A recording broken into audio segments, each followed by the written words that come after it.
Welcome to Chronicle Keepers. Get comfortable, dim those lights, maybe turn on a fan, and settle in. Tonight, we're visiting a period in history that's closer than you think. The Great Depression, 1929 to 1939. 10 years that redefined what suffering meant in America. And here's the thing, this wasn't medieval times or ancient Rome. Your great-grandparents might have actually lived through this. They sat in chairs like yours, in rooms not so different from this one, wondering how they'd eat tomorrow. We tend to romanticize the past, but trust me, you wouldn't want this particular time travel trip.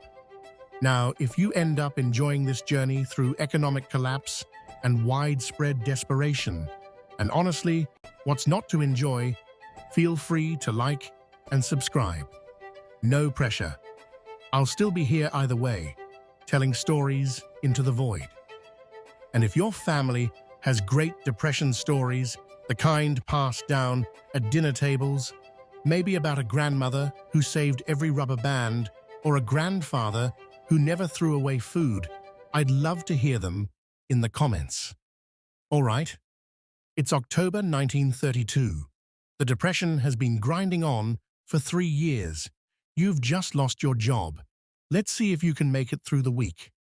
Before we get to your story, let's set the stage for what just happened to America.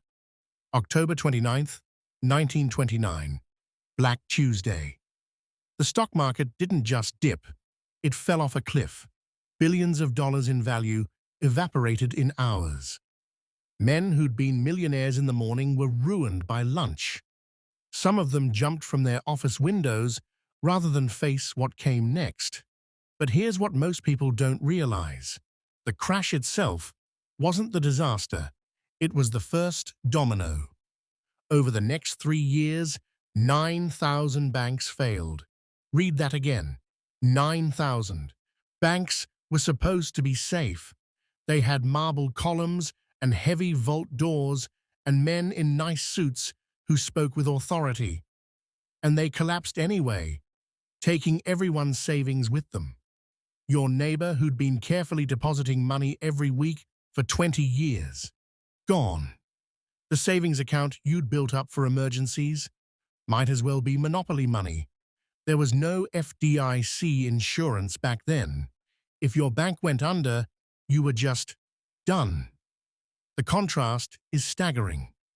Just 3 years ago, it was the roaring 20s, jazz clubs, speakeasies, new cars, rolling off assembly lines, women's hemlines rising, stock tips exchanged at dinner parties.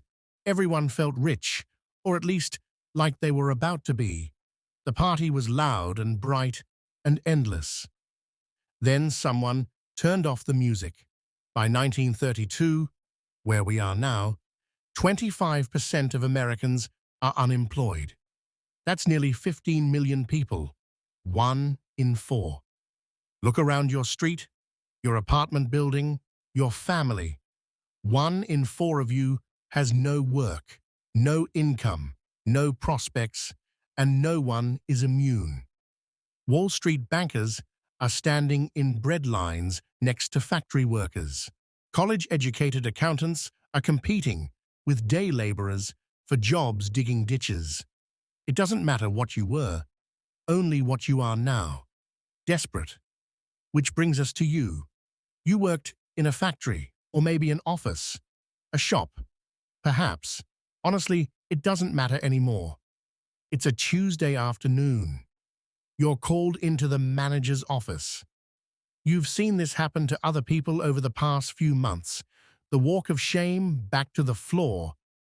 The cardboard box of personal items. The silent exit. You told yourself you were safe. You were good at your job. You showed up on time. You worked hard. Turns out none of that matters when there's no money coming in to pay anyone. The manager doesn't quite meet your eyes. It's not personal, he says. Companies cutting 70% of staff. You're handed an envelope with your final pay, 1 week's wages, no severance package. Those don't exist. Not for people like you. The whole conversation takes maybe 3 minutes. 3 minutes to end the income you've relied on to keep your family fed and housed. You walk out through the floor where you've worked for years. Some of your co-workers look at you. Most don't. They're wondering if they're next. Spoiler, they are. Here's what you don't have. Unemployment insurance. That won't exist until 1935, and even then it'll be limited. Right now, in October 1932, there's nothing. No safety net. No government check coming. No bridge to your next job. Because there is no next job. Your skills, the ones you spent years developing, the expertise that made you valuable, are suddenly worthless.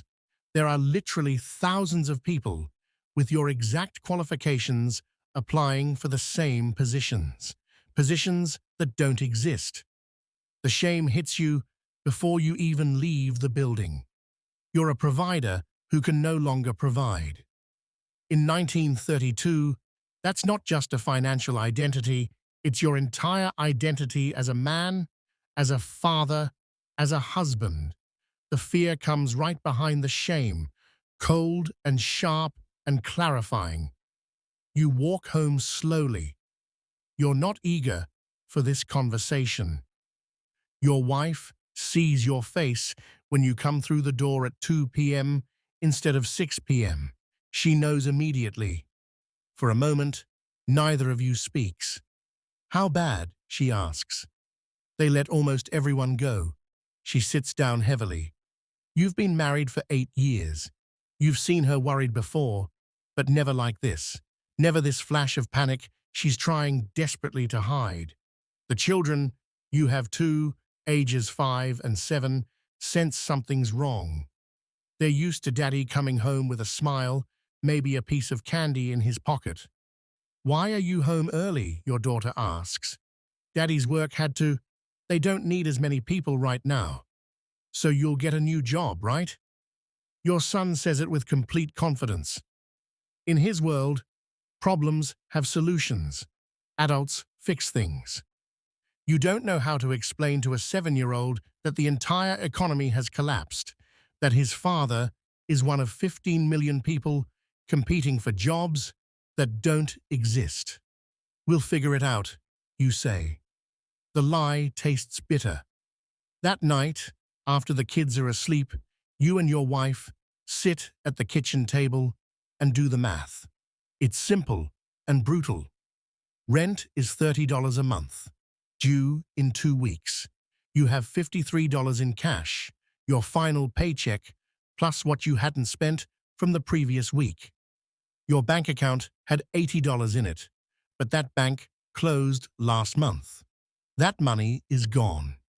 Groceries cost about $5 a week for a family of 4, if you're careful. You need coal for heat. Winter's coming.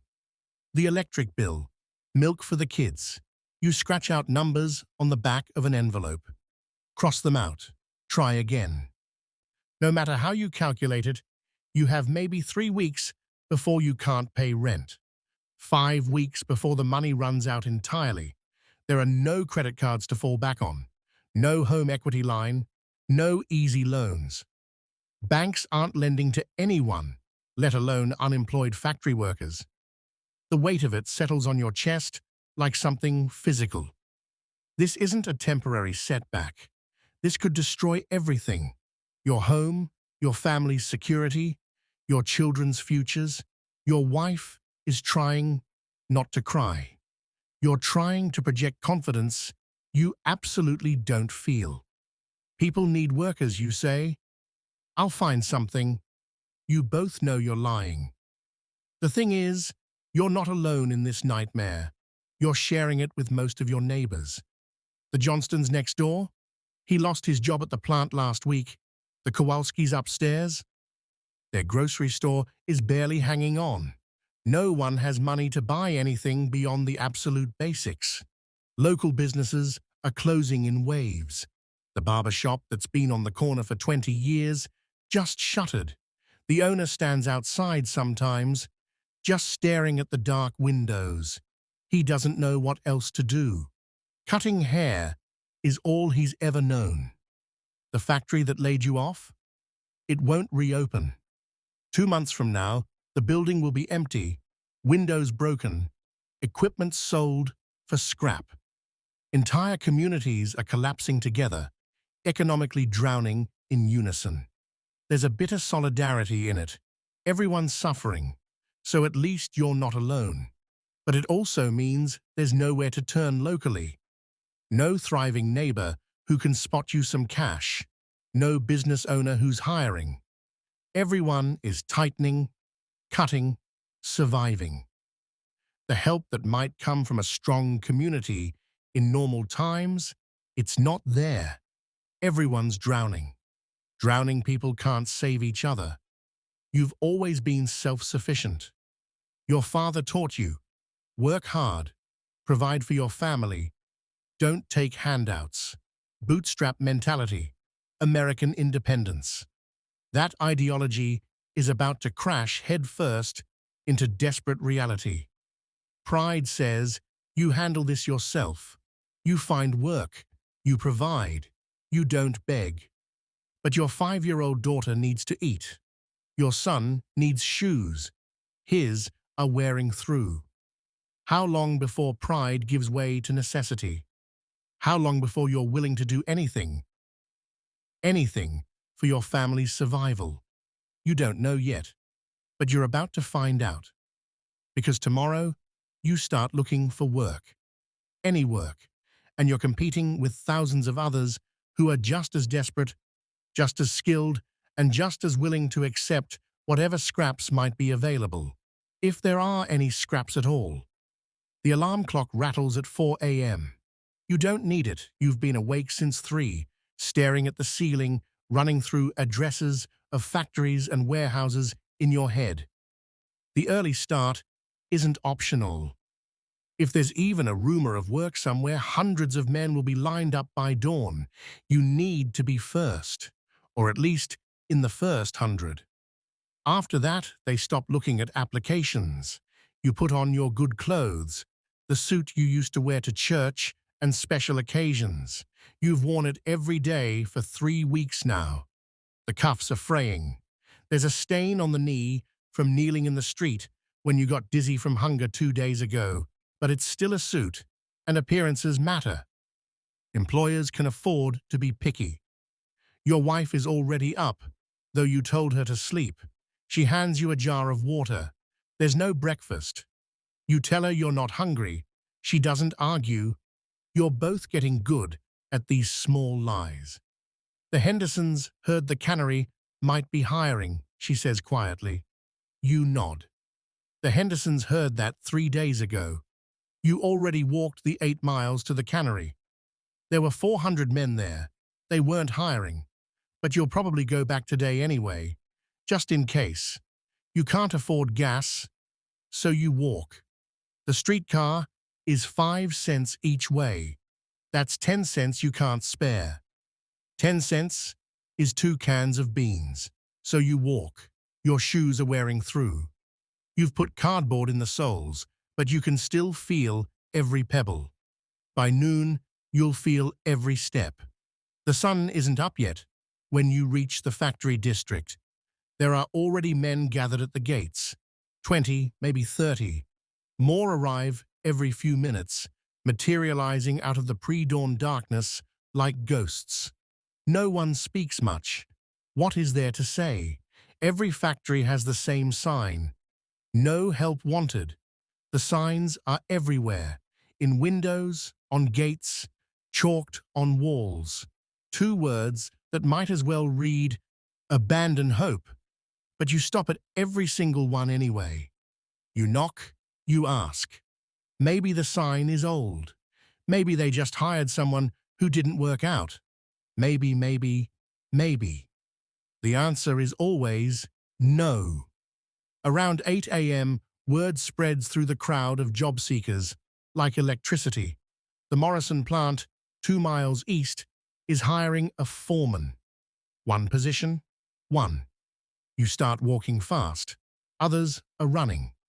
By the time you get there, the line already stretches around the block. You count heads as you take your place at the end. 523 men for one job. The man in front of you used to be a bank manager. He's wearing a suit, nicer than yours, though it's getting shiny at the elbows. Behind you is a kid who can't be more than 17. Hands calloused from farm work he no longer has. You're all standing in the same line. Your college education, your years of experience, your skills, none of it differentiates you anymore. You're all just bodies, all desperate, all replaceable. The line inches forward with agonizing slowness. After 3 hours, you're maybe halfway to the door. Your feet are screaming.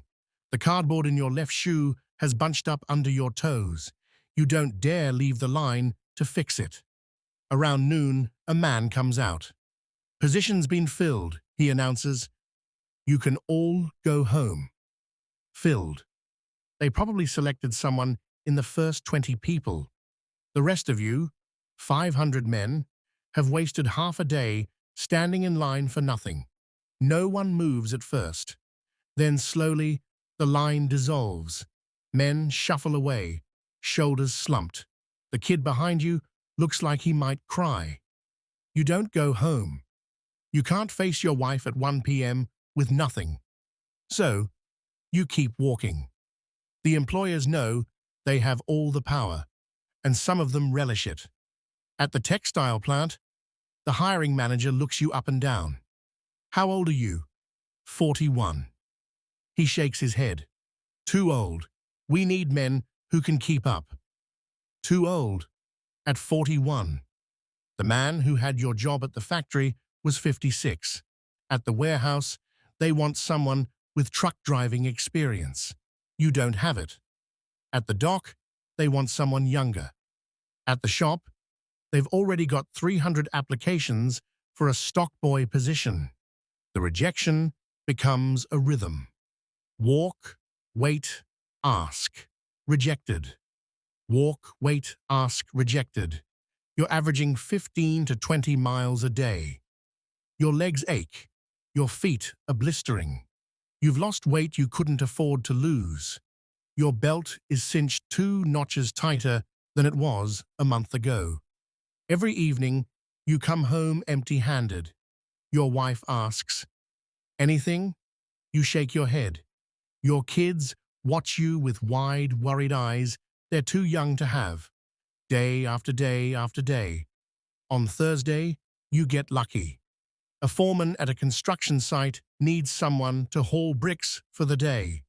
10 hours of work. He'll pay 50 cents. There are 30 guys competing for the job. The foreman looks you over, points at you and 5 others. You. Let's go. 50 cents? 5 cents an hour. Before the Depression, you made $3 a day. You don't hesitate. You haul bricks until your back screams and your hands bleed. The bricks are rough and you don't have gloves. The young guy working next to you is maybe 19. He's trying to help his family too. Everyone's got the same story. 10 hours later, the foreman hands you 2 quarters. You close your fist around them like they're gold. Because today, they are. This 50 cents means dinner tomorrow. Means your kids don't go to bed with their stomachs cramping from hunger. But here's the thing. Tomorrow, you have to do this all over again. The 50 cents doesn't solve anything. It just delays the collapse by a day or two. You start seeing men on street corners selling apples. It's become ubiquitous, a symbol of the Depression. Though nobody calls it that yet, the economics are absurd. You buy a crate of apples for 5 cents, sell them for 5 cents each. Except most people don't have 5 cents, so they haggle you down to 3. On a good day, you might clear 20 cents profit. On a bad day, you lose money, but it's something to do. Some way to feel productive instead of just useless. You see men with shoe shine kits, selling pencils, offering to sweep storefronts for pennies. Anything to avoid begging outright. Though really, what's the difference? There's a man downtown who stands on the same corner every day, sign around his neck. Will work for food. Former accountant you heard. Degree from a good school. The sign might as well read, I have been defeated. You wonder how long before you're wearing a sign like that.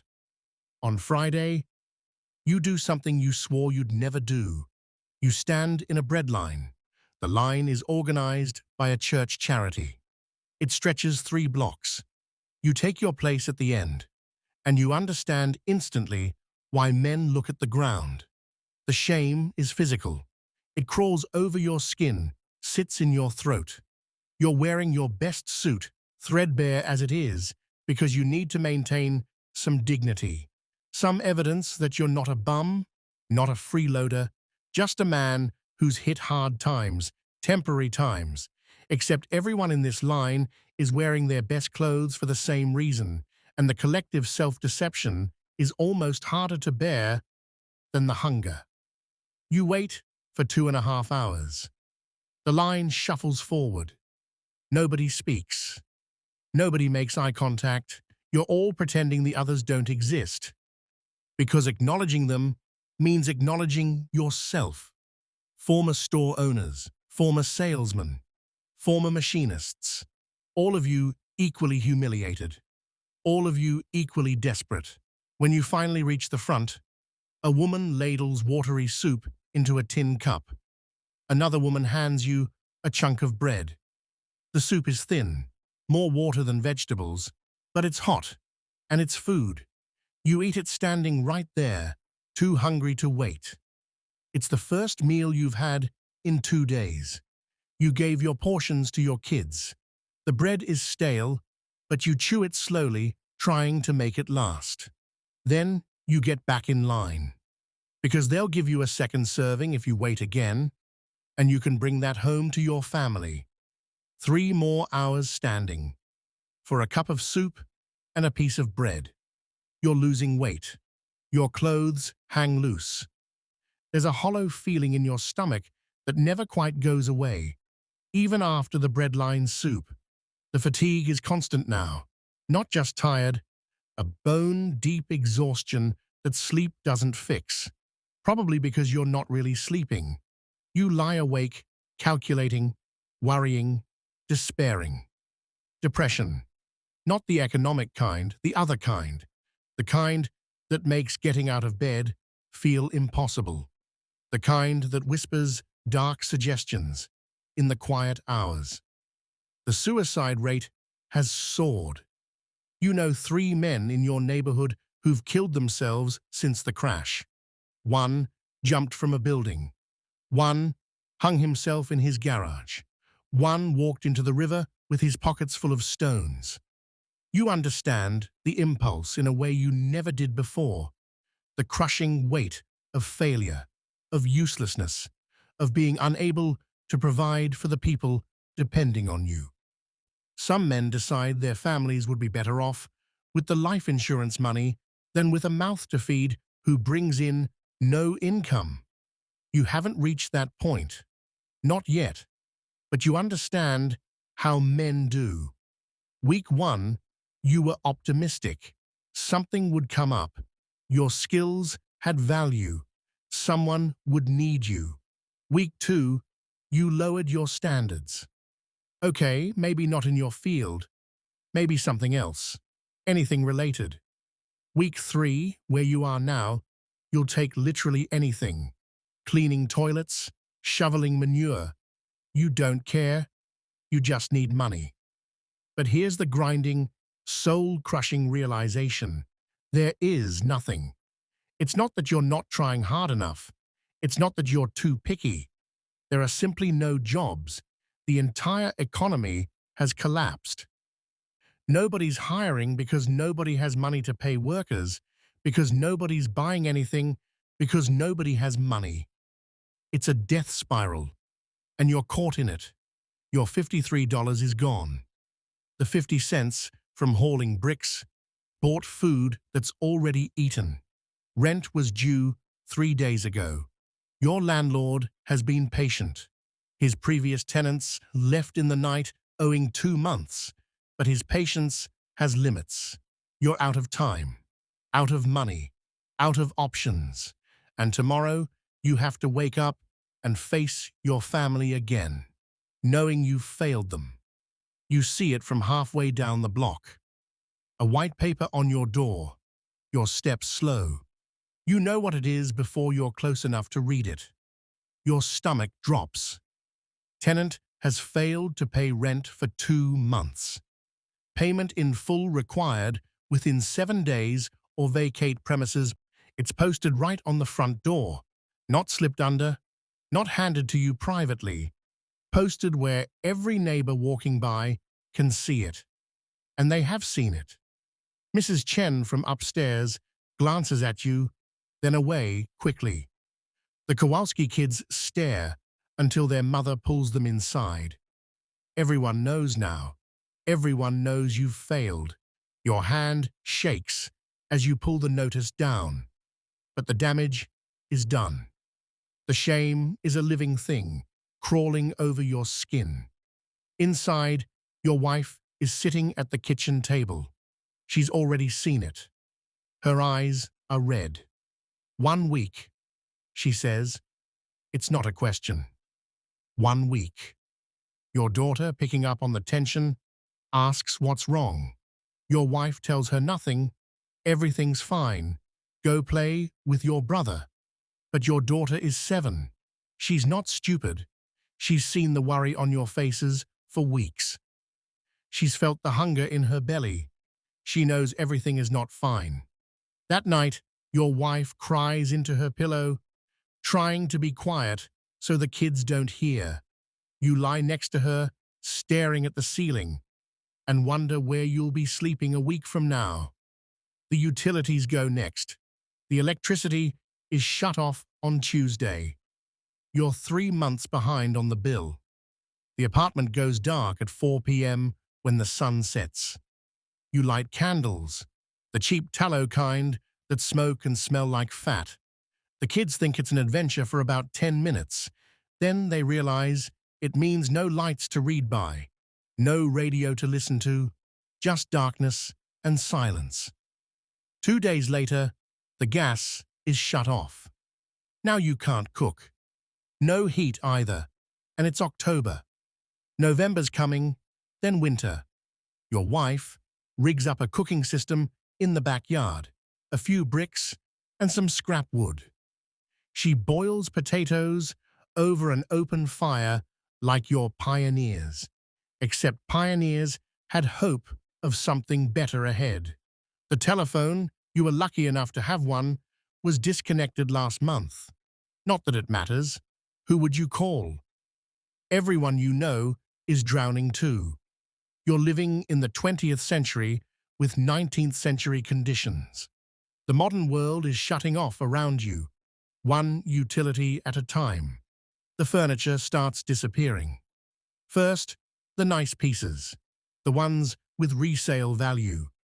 Your wife's piano, the one she inherited from her mother, the one she played every Sunday, goes for $5.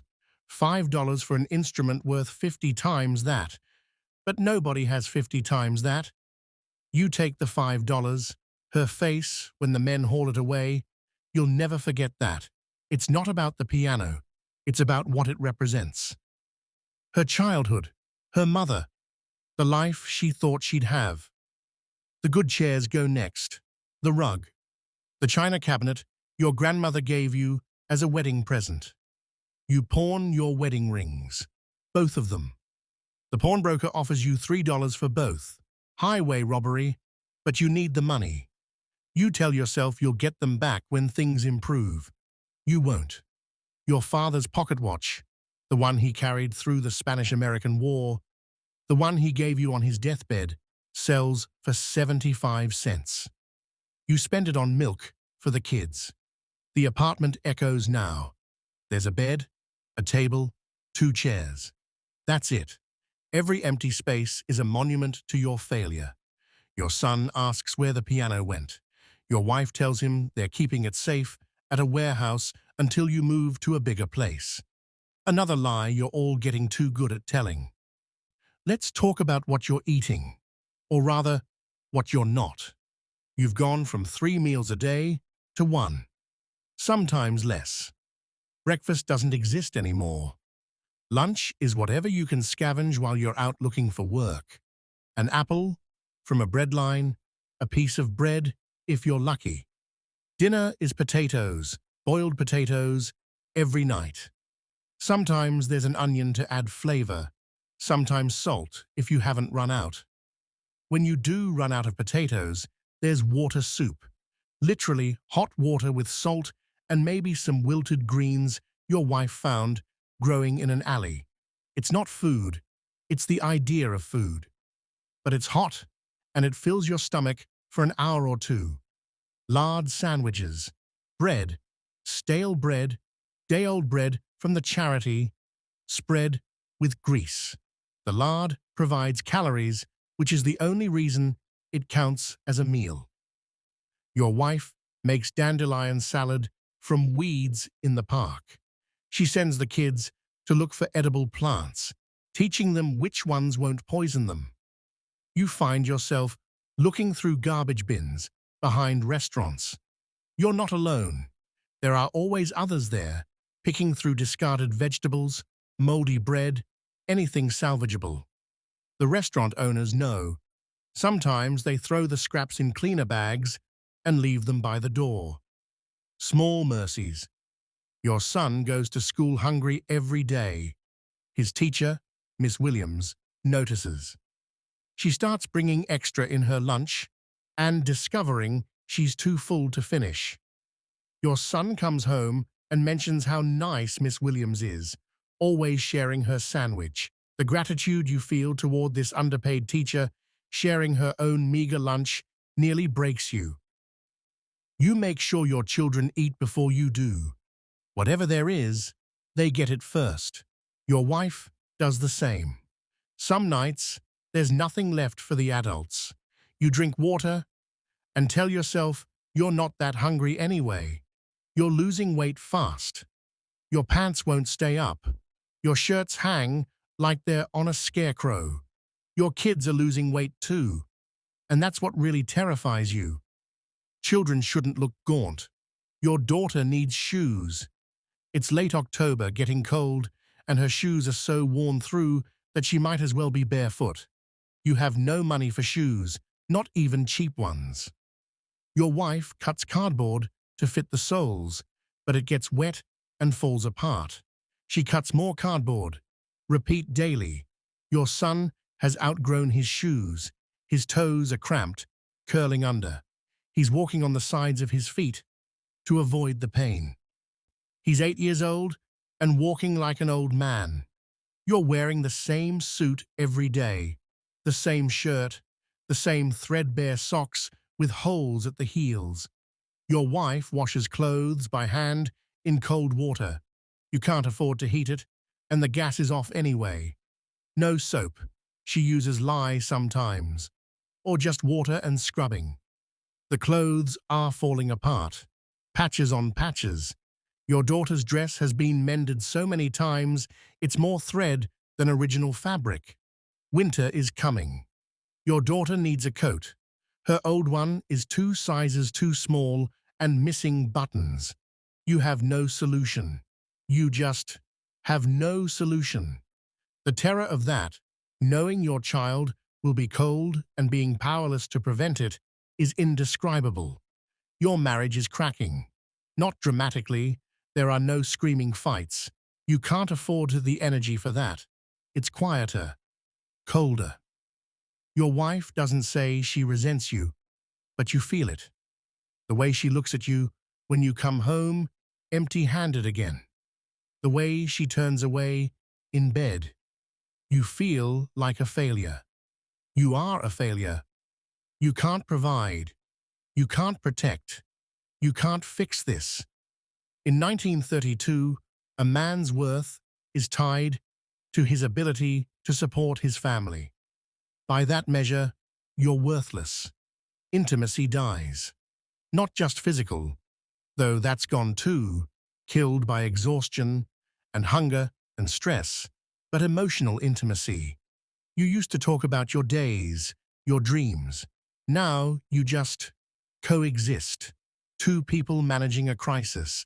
You sleep in the same bed, but feel miles apart. Some marriages don't survive this. You know couples who've split, though divorce rates actually dropped during the Depression, not because people were happier, but because divorce costs money. So instead, they just stayed together in quiet misery. Your wife mentions her parents. They're in Ohio. Her father still has his job. Barely. Maybe we could go there, she suggests, just until you get back on your feet. The implication being, you're not on your feet now. You're on your knees. You tell her you'll think about it. You won't. The idea of crawling to your in-laws, admitting total defeat. You're not there yet, but you might be soon. Your children are suffering, and that's the worst part. Worse than the hunger, worse than the shame, worse than everything. They don't understand what happened. One day, life was normal. The next, everything changed. Why can't Daddy fix it? Daddies fix things, except you can't. Your son goes to school in shoes that hurt and clothes that mark him as poor. Kids are cruel. They notice. They comment. He comes home with his jaw set, trying not to cry. He's 8. He should be playing stickball and collecting marbles, not absorbing class-based humiliation. Your daughter, ever practical, asks one evening if you can afford an apple for her lunch tomorrow. Just one. You can't. You tell her no as gently as you can. She nods, doesn't cry, doesn't complain, just nods. That acceptance, that resignation in a 7-year-old is devastating. School is difficult. Teachers report that kids can't concentrate. Of course they can't. It's hard to focus on arithmetic when your stomach is eating itself. Your son asks, very quietly, if he could get a job. Help out. He's heard about boys selling newspapers, shining shoes. He's 8 years old, asking to be a breadwinner. Child labor laws exist, technically, but enforcement is lax, and everyone knows it. Plenty of kids work. Plenty of families need them to. You tell him no. School is important. He needs to focus on that. But privately, you wonder how long before you accept his offer. You're watching childhood die in their eyes. The innocence, the security, the belief that adults will take care of everything. It's gone. They're growing up hard and fast. Depression children.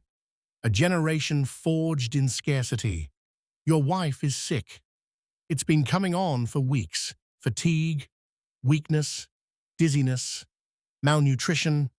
Her hair is falling out. Her gums bleed when she brushes her teeth. Actually, her teeth are rotting. One in the back is abscessed. It needs to be pulled. A dentist costs money you don't have. So it just hurts all the time. She packs the cavity with clove oil when the pain gets unbearable. Your youngest has had a cough for 3 weeks. A wet, rattling cough that keeps him up at night. Keeps everyone up.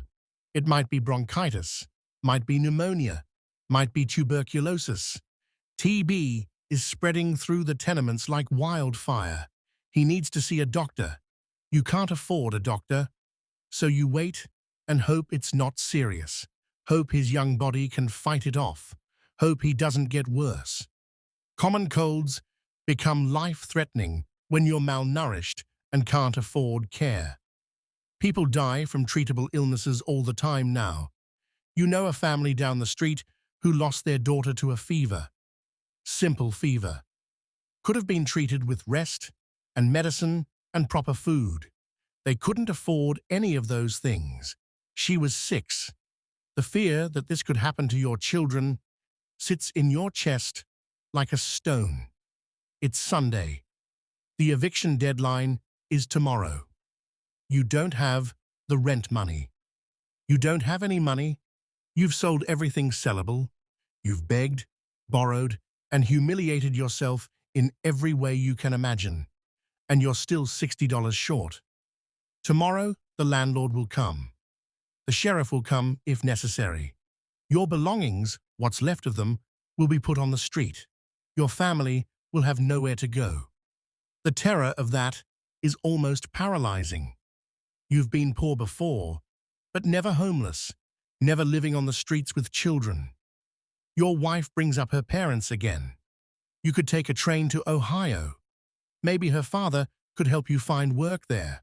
Or, she says carefully, there's the Hooverville at the edge of town.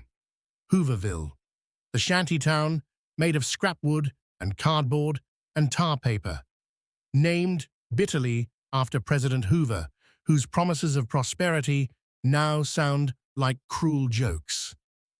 Hundreds of people living in shacks, no plumbing, no electricity, no heat. Families crammed into spaces smaller than your current bedroom. But it's shelter. Sort of. You don't answer. You don't know what to say. That night, you don't sleep at all. You just lie there, listening to your children breathe in the next room, and wonder what kind of world lets this happen to people who did nothing wrong except be born at the wrong time.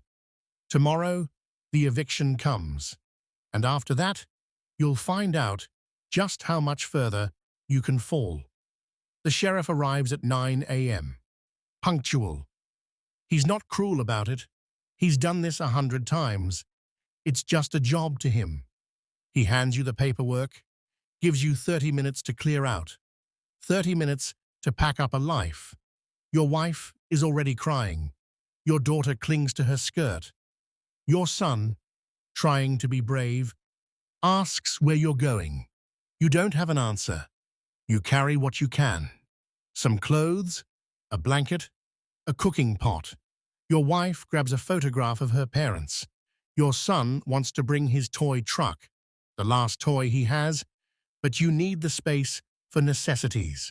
He leaves it behind, and the look on his face breaks something in you that was already cracked. Everything else, the bed, the remaining chairs, the kitchen items, gets piled on the sidewalk. The landlord will sell what he can to recoup his losses. The rest will be scavenged within hours.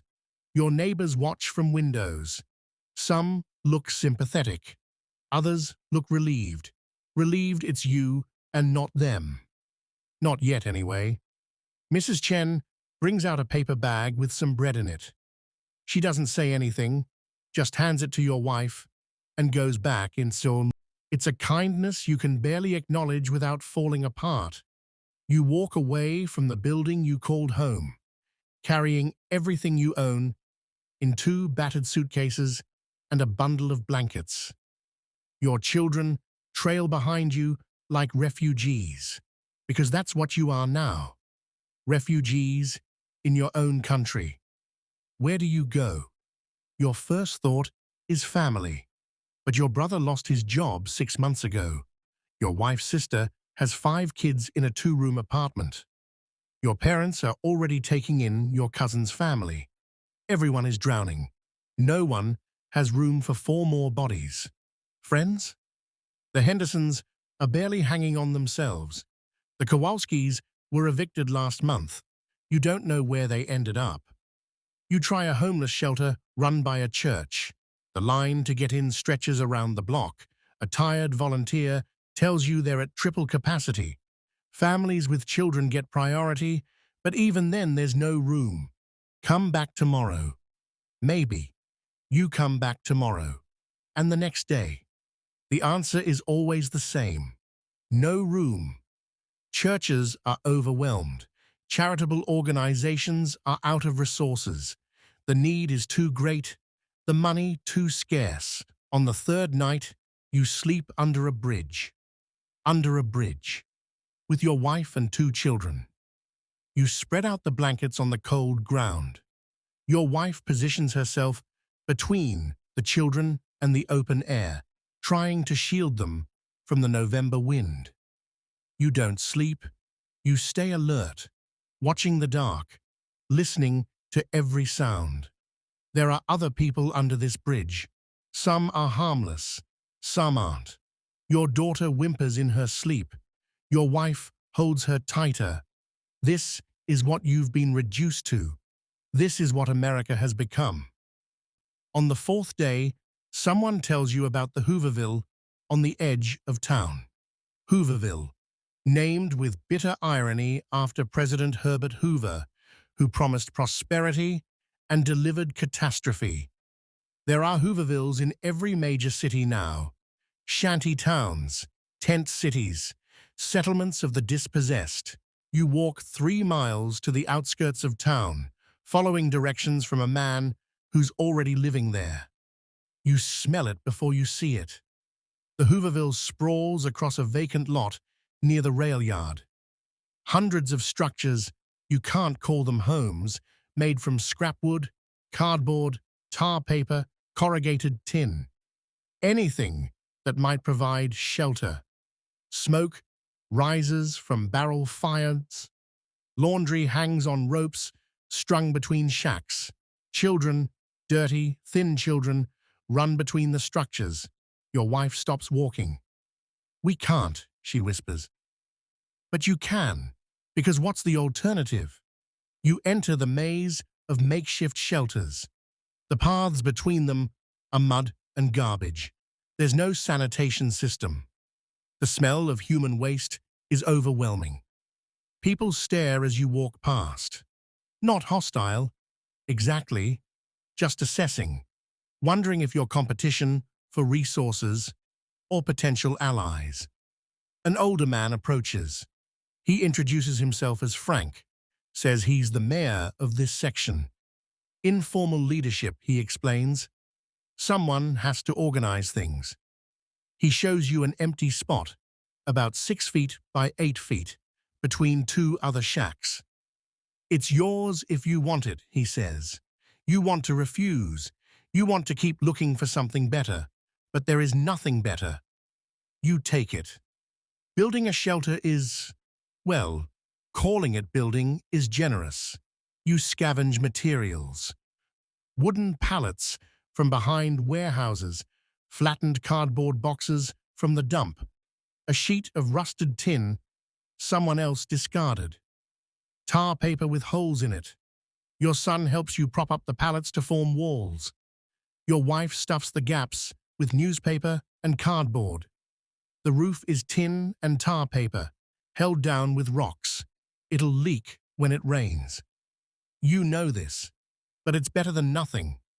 The floor is dirt, just dirt. You spread out your blankets, and that's your bed. The entire structure is maybe 6 by 8 feet. For 4 people, you can't stand up fully without hitting the roof. There's no door, just a piece of canvas hung over the opening. This is your home now.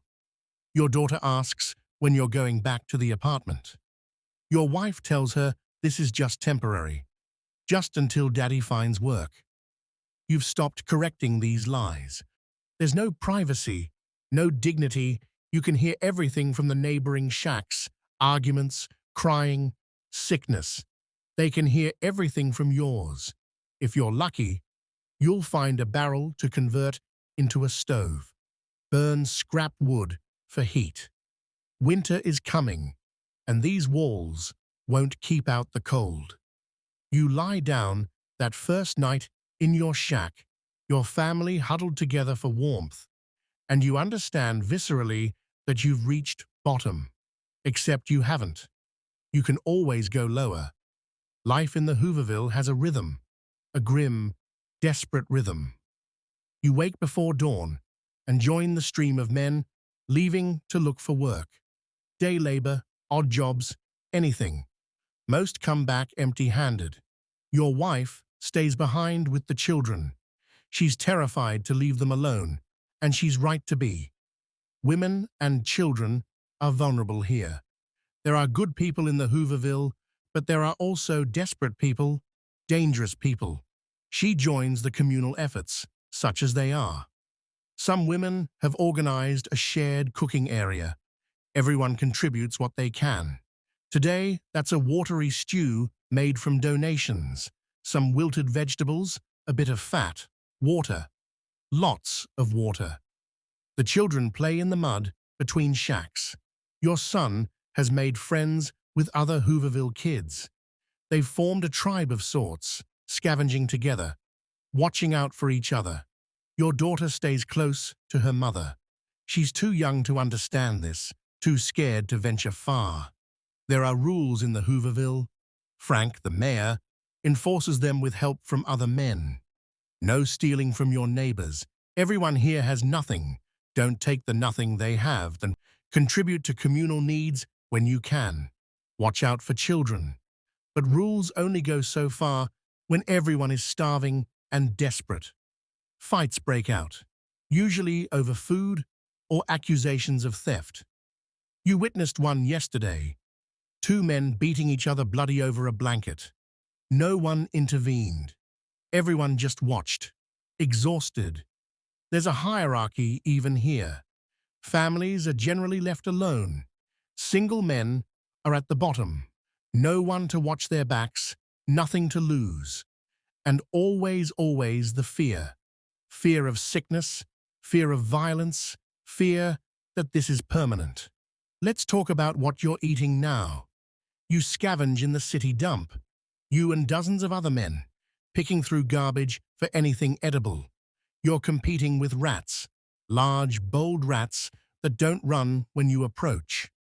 Yesterday, you found half a loaf of bread, only a little moldy. You cut off the worst parts and brought it home. Your wife cried when she saw it, not from gratitude, from despair. Your children are eating food you never imagined feeding them. Vegetable scraps you pulled from restaurant garbage, bones with traces of meat, boiled into a thin broth. Someone found a dead dog last week. It was eaten within hours. You didn't participate, but you understood. Protein is protein when you're starving. The men scavenge coal along the railroad tracks, pieces that fall from the cars. It's illegal, technically. The railroad police chase you off, but you come back because you need fuel for fire. Water comes from a public pump 6 blocks away. You carry it back in a dented bucket. The water is cold and tastes metallic, but it's water. Washing is a luxury you can barely afford. There's a river a mile away. Some people wash there, in water so cold it numbs your hands in seconds. Most people don't wash at all. The smell in the Hooverville is overwhelming. Unwashed bodies, open sewage, rotting garbage, smoke. You stop noticing after a while, or maybe you just stop caring. Disease is everywhere. Typhoid, tuberculosis, dysentery. They spread through the Hooverville like wildfire because there's no sanitation, no clean water, no medical care. People die here regularly. Last week, an old man in a shack 2 rows over didn't wake up. Heart attack, probably, or maybe just gave up. They wrapped him in a sheet and took him away. A woman lost her baby to fever. The baby was maybe 6 months old. You heard her wailing for hours. Your youngest son's cough is worse, much worse. He's had it for over a month now. The wet, rattling cough that wakes him at night leaves him gasping. It might be tuberculosis. TB is rampant in the Hooverville. People living in close quarters, sharing air, weakened by malnutrition. He needs a doctor. You have no money for a doctor, so you watch him cough and pray it doesn't get worse. Prayer is free. Rats are constant. They run through the shacks at night.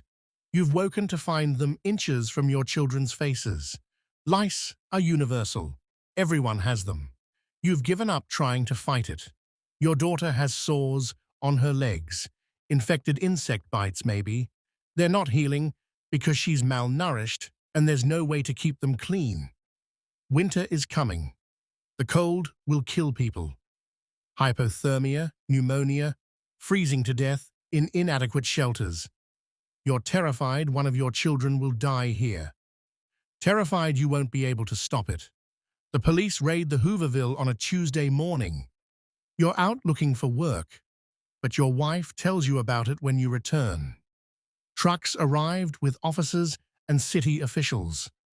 Condemned the whole settlement as a health hazard and fire risk. Started tearing down shacks with people still inside them.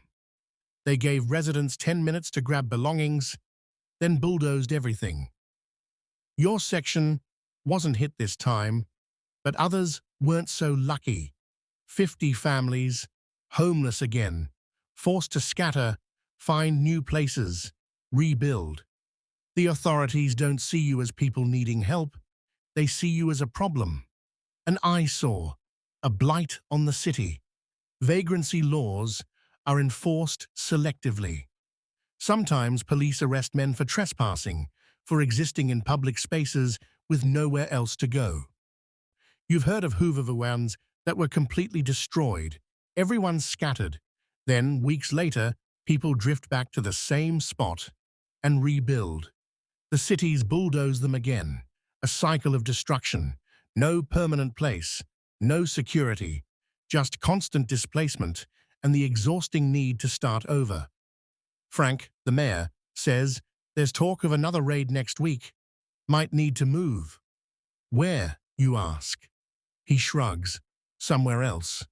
Another vacant lot. Another stretch of land no one wants. Until they chase you from there too. You've been in the Hooverville for 3 weeks. It was supposed to be temporary. Just until you found work. Just until things improved. But things aren't improving. You're not finding work. Neither is anyone else. The economy is still collapsing. Banks still failing. Businesses still closing. 3 weeks becomes a month. Then 6 weeks. The realization settles over you like a weight. This might be your life now. Not temporarily. Not as an emergency measure. This might just be it. Your sense of self is eroding. You used to be a worker, a provider, a respectable member of society. Now you're a scavenger living in a shack made of garbage. Your children are growing up in filth and hunger. Your daughter's eyes are too old for 7. She's seen things no child should see. Your son asks less often when you're going home. He's starting to forget there was a before. The American dream. Work hard, provide for your family, build a better life, has been revealed as a cruel joke. You did everything right. You worked hard. You were responsible. And the system collapsed anyway, taking you with it. The anger comes in waves. Anger at Hoover, at the banks, at the wealthy who caused this mess and suffered the least. Anger at a country that lets children starve in the land of plenty. Then the anger fades into despair. Then numbness. Numbness might be worse. At least anger is feeling something. You lie in your shack at night, listening to your youngest son cough, and you wonder how many other families are lying in shacks just like this one. Thousands, tens of thousands. All across America, people who did nothing wrong are suffering like this. The Great Depression isn't just an economic crisis, it's a collective nightmare, and you're living in it. So you're living in a Hooverville, scavenging for food, watching your children suffer. That's grim enough. But let's zoom out, because while you're struggling in the city, rural America is facing something even worse. Environmental apocalypse. The Dust Bowl. If the Depression is America's economic nightmare, the Dust Bowl is its biblical plague. It starts with drought. The Great Plains, Oklahoma, Kansas, Texas, Colorado, stop getting rain. Crops wither, soil dries out. But it's worse than simple drought. Decades of overfarming have destroyed the native grasses that held the topsoil in place.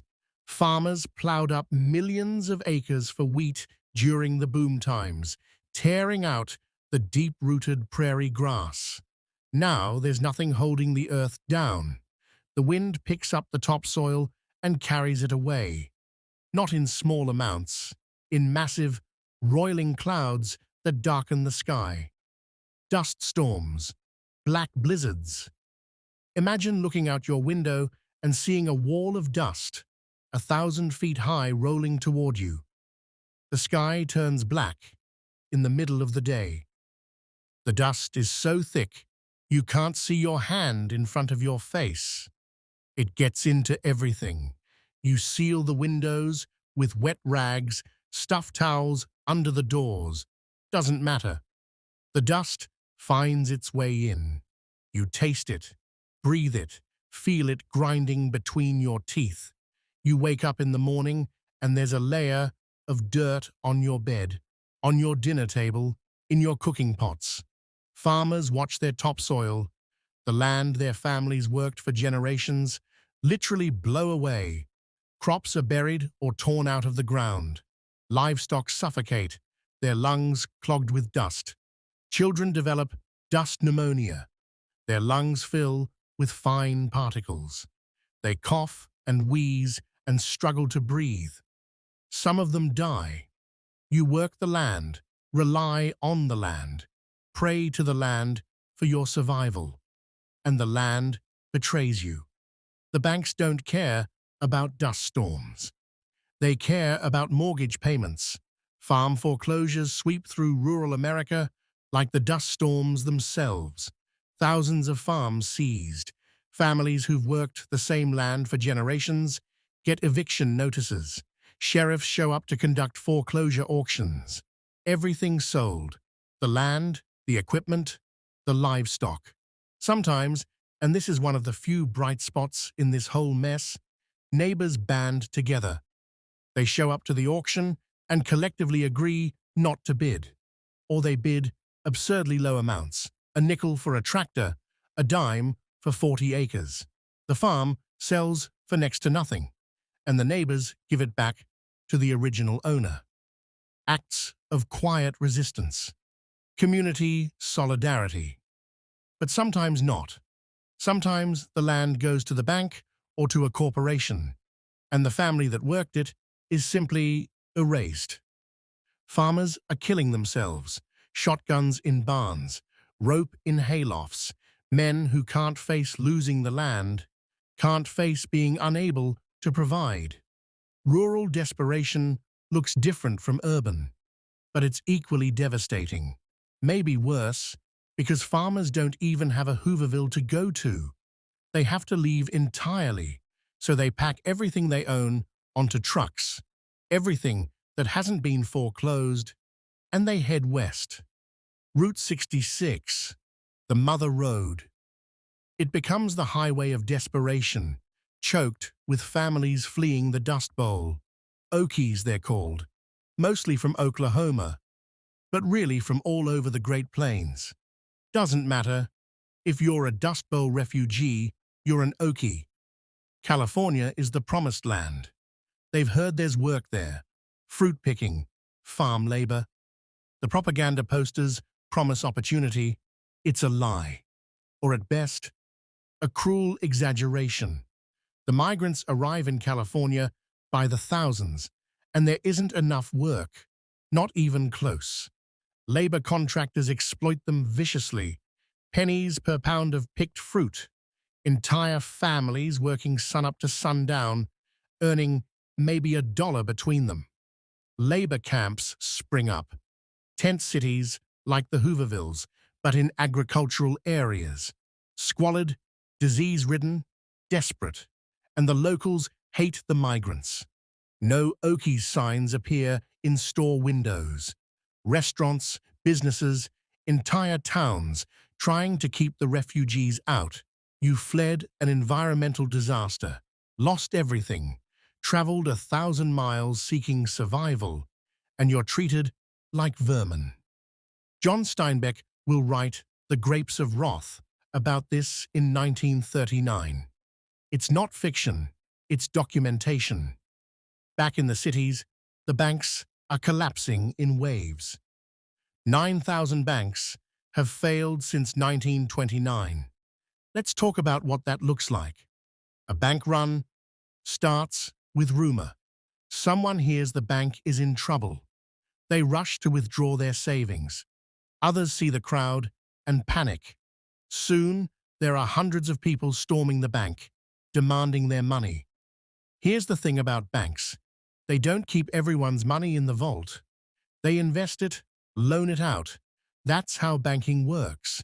So when everyone wants their cash at once, it doesn't exist. The bank locks its doors. Armed guards keep the crowd back. People are screaming, crying, pounding on the doors. And their life savings, decades of careful deposits, the security they built penny by penny, vanishes. Gone. Just gone. Elderly people who saved their whole lives are left with nothing. No retirement, no safety net. Just poverty in old age after a lifetime of responsibility. The trust in institutions, the fundamental belief that the system works, that if you play by the rules, you will be okay, shatters. If banks can fail, if the stock market can collapse, if the government can't protect you, what's left to believe in? Desperation breeds crime. You'd think crime rates would skyrocket during the Depression. They do increase, but maybe not as much as you'd expect. Mostly petty theft, stealing food, coal, clothing, survival crimes. But some criminals capture the public imagination. Bonnie and Clyde, John Dillinger, Pretty Boy Floyd, bank robbers, murderers, dangerous criminals. And they become folk heroes. Why? Because they rob banks, the same banks that foreclosed on farms, that lost people's savings, that represent a system that failed everyone.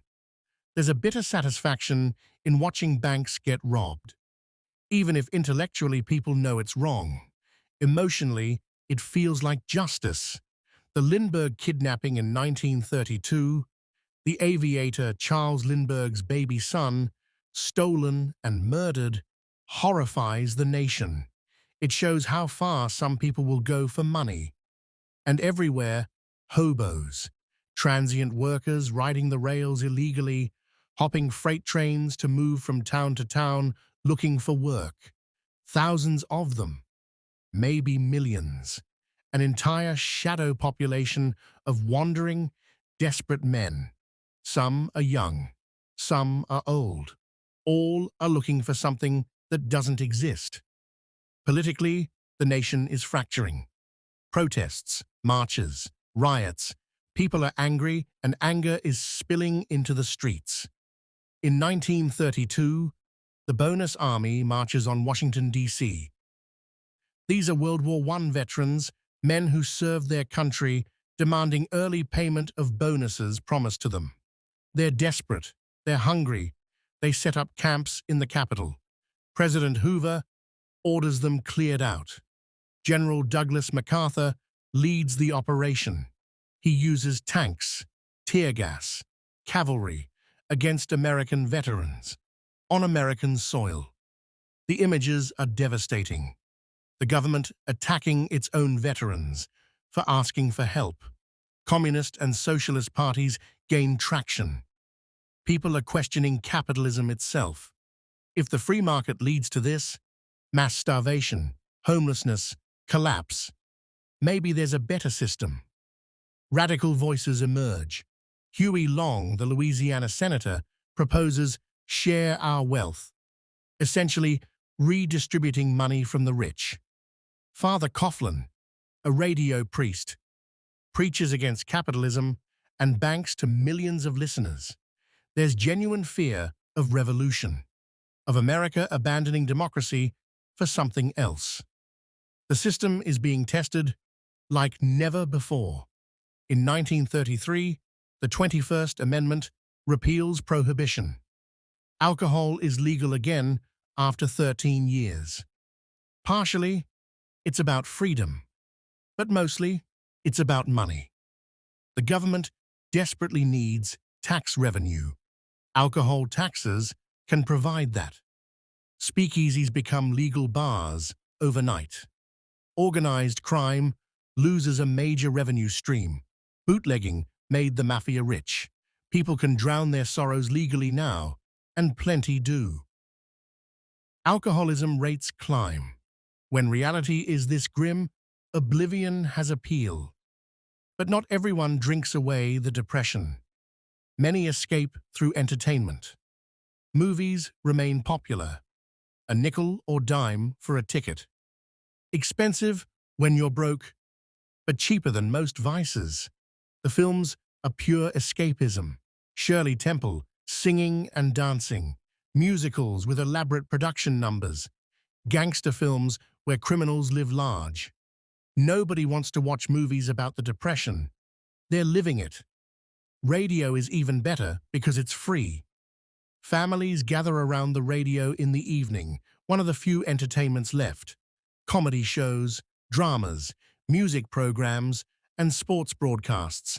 Babe Ruth hitting home runs, Joe Louis boxing.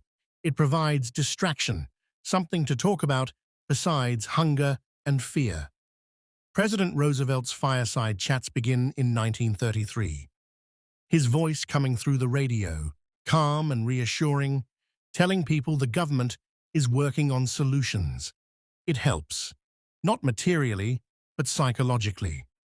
Someone in power acknowledging the crisis and promising action. But entertainment doesn't fill empty stomachs. Distraction doesn't pay rent.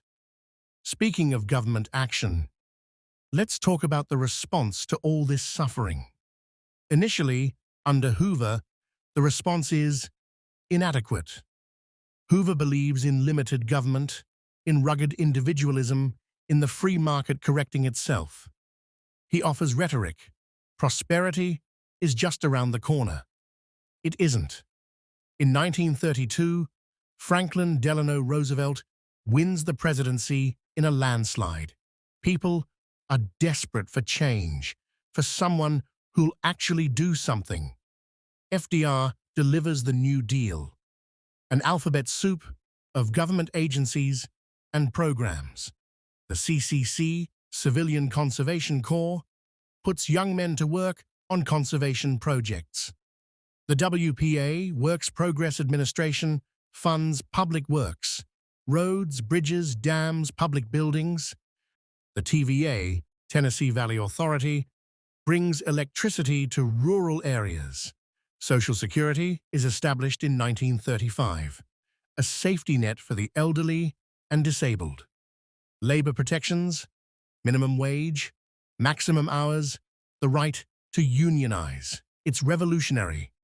Government intervening in the economy on a scale never seen before. Does it work? Sort of. Slowly. It helps. Millions get jobs through government programs. Infrastructure improves. There's a safety net that didn't exist before. But the depression doesn't end. Unemployment remains high. People still suffer. The New Deal alleviates the worst suffering but doesn't solve the fundamental crisis. What finally ends the Great Depression? World War II. War production. Millions of men enlisting. Factories running at full capacity, making weapons. It takes the most destructive war in human history to fix the economy. Think about that. And finally, let's talk about the young people coming of age during this nightmare. If you're 18 in 1932, you graduated high school into an economy with no jobs. College is financially impossible for most. There's no work, no prospects, no future. Young men and women delay marriage. How can you start a family when you can't support yourself? Birth rates plummet. Dreams are deferred or abandoned entirely. You wanted to be a teacher, an engineer? Doesn't matter. You're picking through garbage for food. Education is interrupted. Kids drop out to help their families. if they can find any way to help. That education gap will follow them their entire lives. This is the lost generation, scarred by hardship, marked by deprivation, shaped by trauma. They'll carry this with them forever. Decades later, depression survivors will still save every scrap, reuse everything, refuse to throw away food. The psychological impact lasts a lifetime. So that's America in the early 1930s. Economic collapse, environmental disaster, political turmoil, mass suffering from coast to coast, millions of people just like you fighting to survive. This isn't ancient history. This is your great-grandparents' America, and you, in your Hooverville shack, are living through it. The question remains, how much more can you take? How much more can anyone take? Let's talk about what hunger actually does to a body. You've been malnourished for months now. Not just skipping a meal hungry. Chronically, persistently, devastatingly hungry. Your body is eating itself. That's not metaphorical. When you don't get enough calories, your body starts breaking down muscle tissue for energy. You're losing weight you couldn't afford to lose. Your clothes hang off you like a scarecrow's. The lethargy is constant. You're tired all the time, bone-deep exhausted, but it's not the kind of tired that sleep fixes. Your body doesn't have fuel. Dizziness comes in waves. You stand up too fast and the world tilts. You've collapsed twice. Once in the street, once in the Hooverville. Just your legs giving out. Your hands shake. Your vision occasionally blurs. Your heart does strange things, racing, then slowing, then skipping beats. These are the early warnings. Your body telling you it's running on empty. Your children are suffering worse. Malnutrition in children doesn't just mean they're hungry now, it means their growth is stunted. Their development interrupted. Damage that might be permanent. Your 7-year-old daughter hasn't grown in 6 months. She should be getting taller, filling out. Instead, she's thinner, smaller, somehow. Your son's legs are starting to bow slightly. Rickets, vitamin D deficiency. His bones aren't developing properly because he's not getting enough nutrients. Scurvy is making a comeback, a disease from the age of sailing ships caused by lack of vitamin C, people's gums bleeding, teeth loosening, wounds that won't heal. Pellagra is spreading through the south. Niacin deficiency causes dermatitis, diarrhea, dementia, the 4 Ds. The 4th D is death. Anemia is universal among the poor. Not enough iron. Your wife is constantly pale, constantly weak. She gets winded, just walking across the Hooverville. Beriberi, kwashiorkor. Diseases with unfamiliar names, diseases of severe malnutrition, diseases that shouldn't exist in the wealthiest nation on earth. But they do. Your family's bodies are consuming themselves, cell by cell, desperate for nutrients that aren't coming. People are starving to death in America. The official records undercount it. Death certificates list pneumonia, heart failure, tuberculosis. Anything but starvation. It's embarrassing to admit people are starving in America, but they are. The elderly go first, usually. Their bodies can't handle the deprivation. Children are next most vulnerable, the very young, whose bodies need nutrition for growth and simply shut down without it. Starvation has stages. First, the hunger pain, your stomach cramping, demanding food. That lasts for weeks. Then the pain fades, not because you're less hungry, but because your body is giving up on signaling. The numbness sets in. You stop feeling hungry and start feeling empty, hollow. Your body begins cannibalizing itself systematically. Fat first, then muscle, Eventually, organs. Your heart is a muscle. It gets smaller, weaker. Organ failure comes last. Usually the heart. It just stops. Your family is always dancing on the edge of this. You're in the early stages, the hunger pain, the weakness, but you could progress. Another month without food, 2 months, and you might not come back from it. Last night, your daughter cried from hunger, not fussing, not complaining, actually crying, holding her stomach, asking why it hurts, and you had nothing to give her. Nothing. That helplessness is its own kind of death. Your youngest son has had that cough for 2 months now. It's worse. He's running a fever. He needs to see a doctor. You can't afford a doctor. Medical care costs money. Doctors need to eat too. They can't see patients for free. Hospitals require payment upfront if they think you might not be able to pay later. So you make the calculation. See a doctor or feed your family for a week. You choose food. You have to choose food. But that cough is getting worse. Diseases that could easily be treated become death sentences when you can't afford care. Appendicitis? You need surgery immediately or you die. Can't afford surgery? You die. Infections that antibiotics would clear up, except antibiotics don't exist yet. And even if they did, you couldn't afford them. A cut on your hand gets infected, spreads, becomes sepsis. You die. Dental problems kill people. Your wife's abscessed tooth? If that infection spreads to her bloodstream or her brain, she dies. Tooth infections cause heart problems, organ damage. But a dentist costs money you don't have, so the tooth stays abscessed. She packs it with clove oil and prays. Every small medical issue is a potential catastrophe. You're one accident, one illness, one infection away from death. And there's nothing you can do about it. Your wife tries home remedies. What else can she do? Poultices made from bread and milk for infections, herbal teas for fever, onion syrup for coughs, mustard plasters for chest congestion. Some of these remedies have been passed down for generations.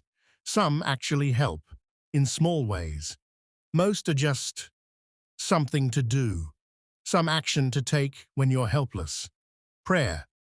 Your wife prays constantly, over your sick son, over the meager food, over your family's survival. The Hooverville has its share of snake oil salesmen, men with miracle tonics, cure-alls, cancer treatments. They prey on desperate people with sick children and dying parents. This elixir cured my own son of consumption. Costs $2. You don't have $2, but the family next to you does. They buy it. It's colored water and alcohol, maybe some herbs. It does nothing. Their child dies anyway. The salesman has moved to the next Hooverville by then.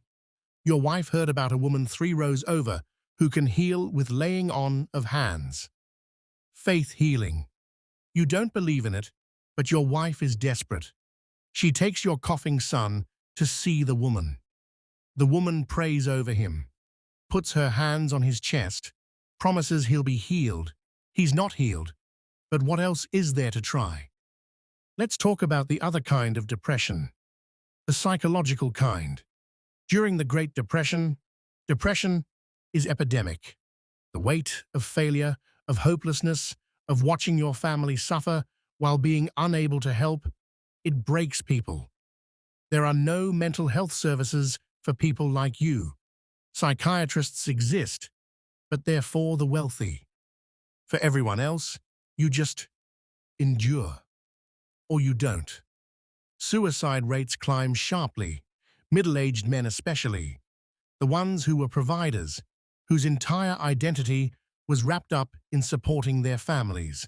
When they can't do that anymore, when they've failed in the one thing that defined them, some choose not to continue.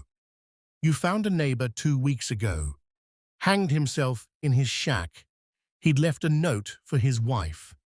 You'll be better off without another mouth to feed. He was wrong, of course. His wife is destroyed. But you understand the thinking. Some men believe their families can collect life insurance if they die, that the money will help. They don't realize most insurance policies have suicide clauses or that they lapsed when payments stopped. They kill themselves for insurance money their families will never see. You've had dark thoughts, haven't you? In the depths of the worst nights when your children are crying from hunger and your wife is sick and everything feels impossible. Wouldn't they be better off without you? One less person to feed? You haven't acted on these thoughts, but they're there, lurking. Your wife holds the family together psychologically. Women often do. They don't have the luxury of giving up. Their children need them, so they endure. Your wife's strength is the only thing keeping your family from complete collapse. But you see it wearing on her, the cracks forming. Everyone has a breaking point. Your son's cough might be tuberculosis. TB is the white plague, and it's thriving in the depression. Crowded conditions, poor nutrition, no medical care, perfect conditions for tuberculosis to spread. Hoovervilles are breeding grounds, people living on top of each other, sharing air, sharing disease. TB is characterized by a persistent cough, weight loss, night sweats, fatigue, eventually coughing up blood. Your son has most of those symptoms. There's no cure. Antibiotics won't be developed for another decade. The treatment for TB, if you're wealthy, is a sanatorium, basically bed rest in clean air with good food. If you're poor, you just die, slowly, wasting away, and you infect everyone around you, your daughter, your wife, you. TB could kill your whole family. You're terrified to get him diagnosed because knowing won't change anything. You still can't afford treatment. But not knowing means it could spread unchecked. You're paralyzed by impossible choices. Meanwhile, your son coughs through the night. Each cough a rattle in his small chest. Children are dying. Infant mortality is rising in poor communities. Babies born malnourished to malnourished mothers. No prenatal care, no postnatal care. Some don't survive the first month. Childhood diseases that should be survivable become deadly without proper care and nutrition. Measles sweeps through the Hooverville. In healthy, well-fed children, it's usually not fatal. In malnourished children living in squalor, it kills. Whooping cough, scarlet fever, diphtheria, diseases that vaccines will eventually control, but the vaccines don't exist yet. And even when they do, you won't be able to afford them. You watch parents bury children, small bodies wrapped in whatever fabric can be spared, graves dug in the hard ground at the edge of the Hooverville. No coffins, no funerals, no headstones, just a small mound of dirt and parents who'll never recover. Every time your child gets sick, even a simple fever, the terror is immediate and overwhelming. Because simple fevers kill children here. You're watching them sleep right now, listening to your son's labored breathing, and you're thinking, will he wake up tomorrow? That's not a hypothetical question. That's a real possibility you face every night. When you do find work, rare, precious work, it's often dangerous. There's no OSHA, no safety regulations, or if there are, they're ignored. Workers are disposable. Thousands of desperate men will take your place if you complain. Construction work means scaffolding without safety harnesses. Factory work means machinery without guards. Dock work means heavy loads and no safety equipment. People get hurt. A lot. Last week, you were part of a crew doing demolition work. A man fell from scaffolding. 3 stories. You heard the sound he made when he hit the ground. He didn't die immediately. He lay there, conscious, broken, for 20 minutes before he finally went still. No ambulance came. No one could afford to call one. His body was taken away. His family, a wife and 4 children, lost their provider.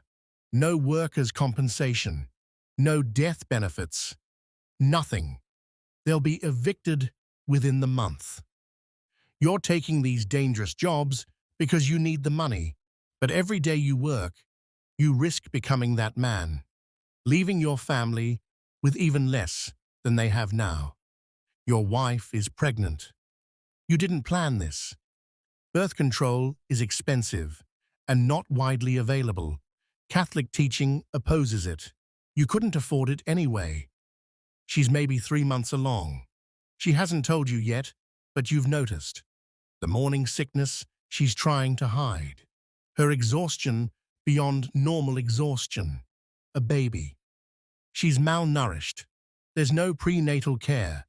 Pregnancy and childbirth without medical attention is dangerous. Maternal mortality is rising among poor women. Women die in childbirth. They die from complications that could be treated. They hemorrhage. They develop infections. And if she survives, there's another mouth to feed. An infant needs milk, needs nutrition. Where will that come from? Some women seek abortions. Illegal, dangerous, back-alley abortions. They go to untrained practitioners with unsterile equipment in unsanitary conditions. Many die from botched procedures, hemorrhaging, infections, perforated organs, but some women choose that risk over bringing another child into starvation. Your wife hasn't said anything yet. Maybe she's hoping the pregnancy won't take. Miscarriage rates are high among malnourished women. Maybe she's just praying for a miracle. The Hooverville sanitation is non-existent. There's no sewage system. People dig latrines, holes in the ground. Sometimes they cover them, sometimes not. The smell is overwhelming in summer. Human waste, rotting garbage, unwashed bodies. Water comes from a pump 6 blocks away. The water is probably contaminated, but it's all there is. No garbage collection. Trash piles up between shacks. Rats are everywhere. Fat, bold rats that barely bother running from people anymore. Lice are universal. Everyone has them. Fleas too. Typhus spreads through lice. Plague spreads through fleas. Dysentery sweeps through periodically. Severe diarrhea from contaminated water. It causes dehydration, especially dangerous for children and elderly. You've had it twice. You thought you might die. The cramping, the dehydration, the weakness, you survived. Some don't. The cities are overwhelmed. They can't maintain public health infrastructure when tax revenues have collapsed. So the Hoovervilles fester, breeding grounds for disease. Here's the cruel irony that might break your mind if you think about it too long. America is producing plenty of food. There's no shortage. Farms are growing crops. Livestock is being raised, but prices are too low. Farmers can't make money selling at depression prices, so they destroy the surplus. Milk is poured into ditches, literally thousands of gallons dumped out to keep prices from falling further.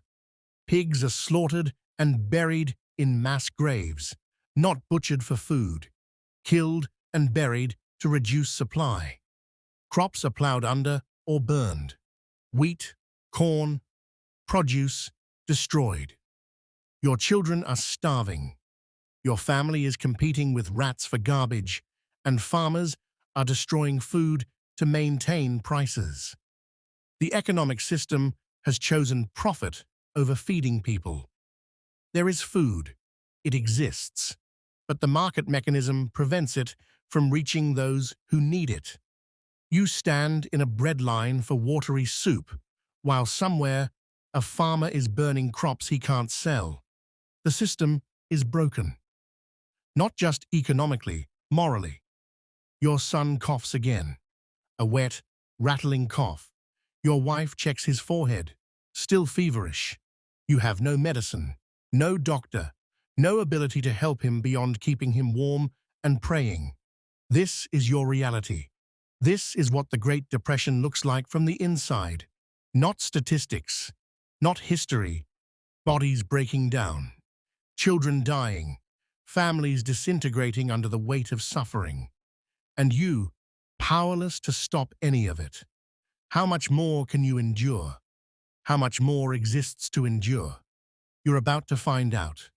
You used to know who you were. Husband, father, provider, worker, a man who took care of his family.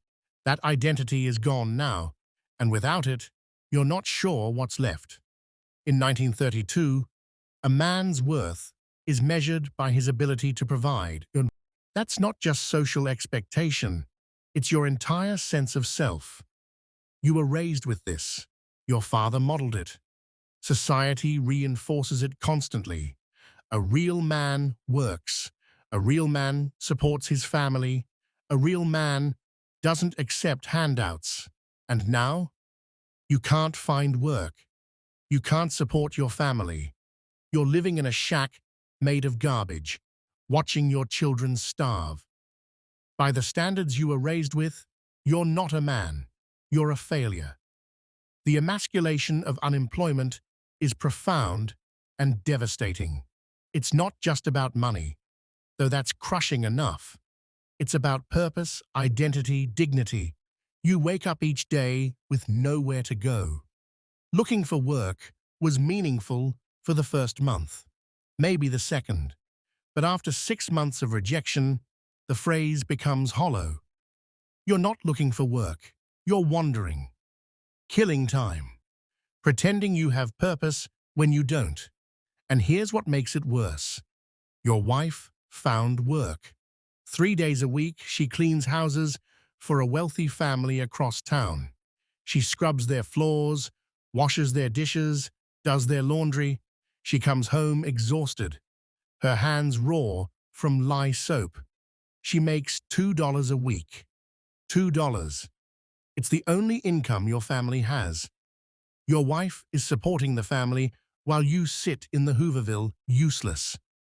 The role reversal creates a tension that neither of you acknowledges but both feel constantly. She doesn't say you're failing. She doesn't have to. You can see it in her eyes. She's exhausted, working herself to the bone, and when she comes home, you have nothing to report. No job, no prospects, just another day of purposeless wandering. The resentment builds, from her, from you. The silence at night is heavy with things unsaid. Some men can't handle it, their wives working while they don't. It destroys them. You see men in the Hooverville just sitting, staring at nothing. They're not looking for work anymore. They've given up. They exist, but they're not really living. You're terrified of becoming one of them. Your children have changed too. Your son used to look at you with admiration. You a dad. You could fix anything, solve any problem. Now he looks at you with something else. Not quite contempt. He's too young for that.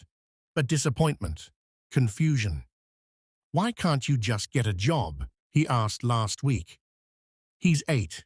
He doesn't understand economics, unemployment rates, the depression. He just knows his father can't provide.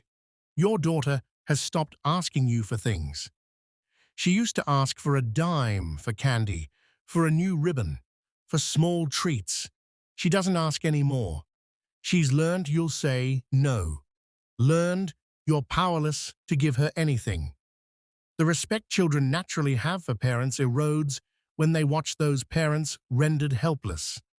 Your family is fracturing. Not dramatically, no one's leaving, no one's screaming.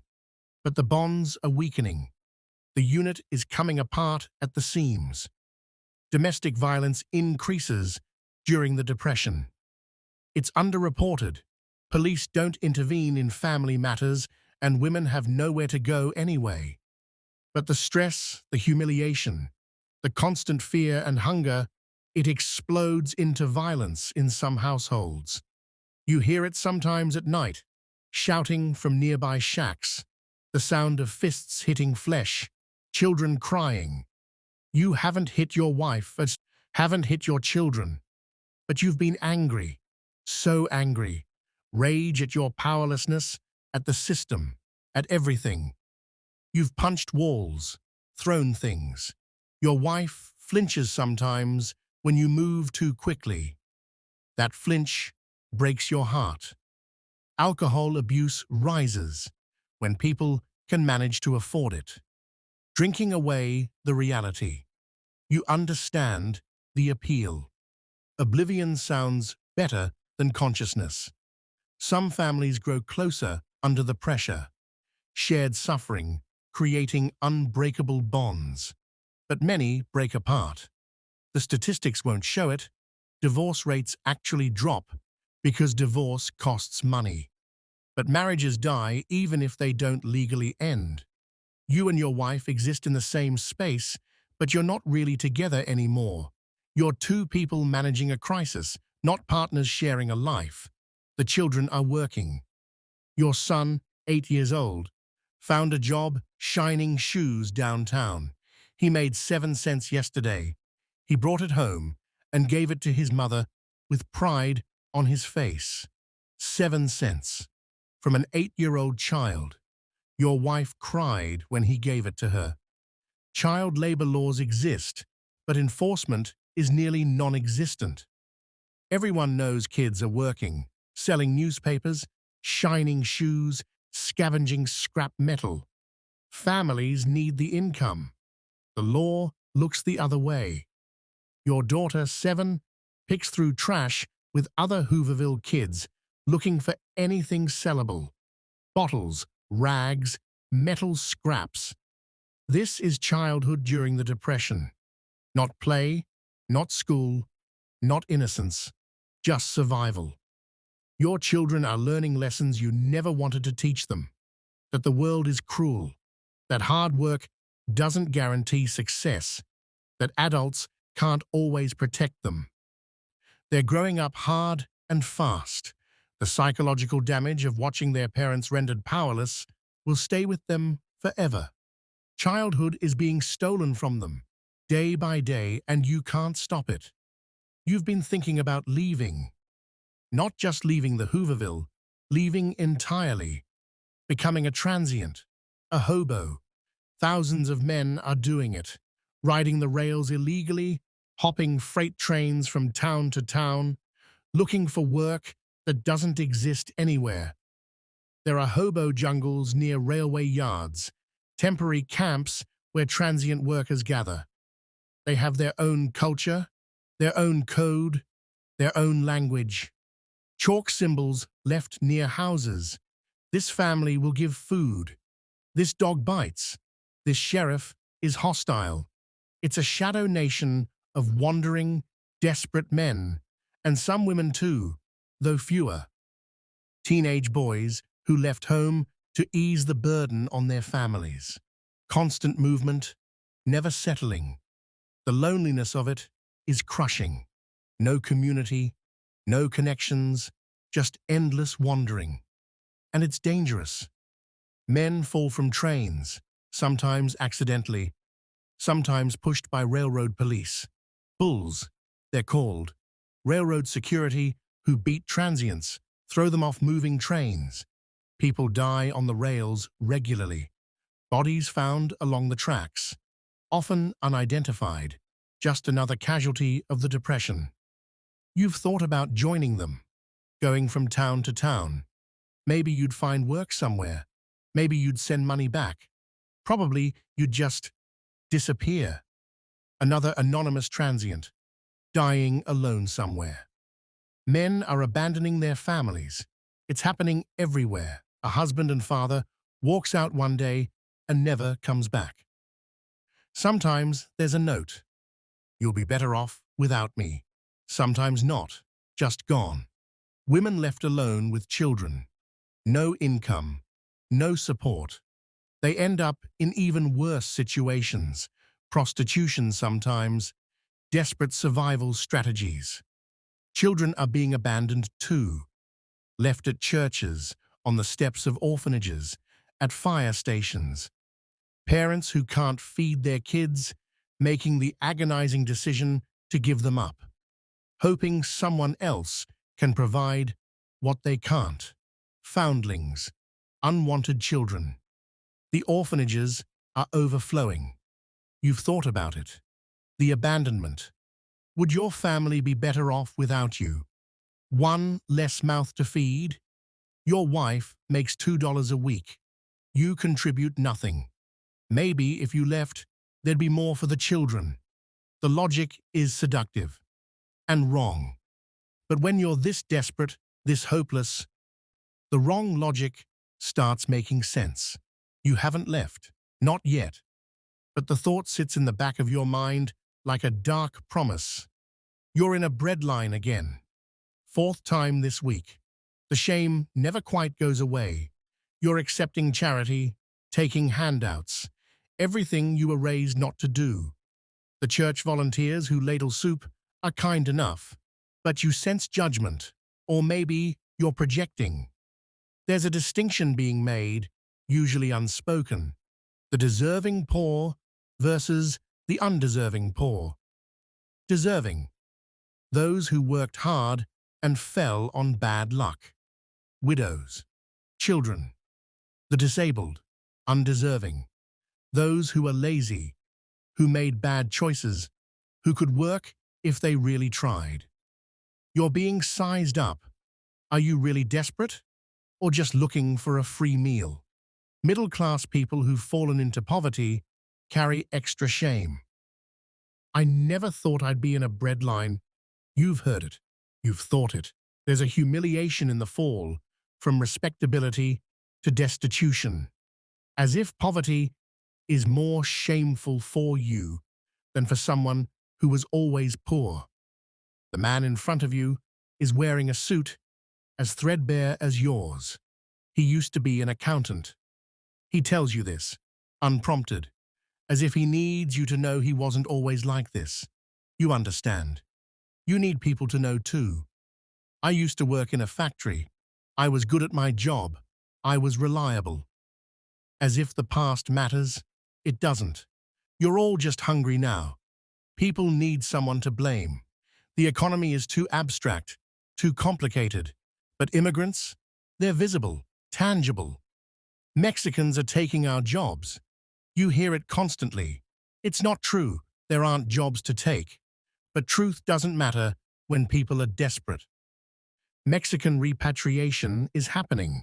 Hundreds of thousands of people of Mexican descent, many of them American citizens, are being pressured or forced to leave.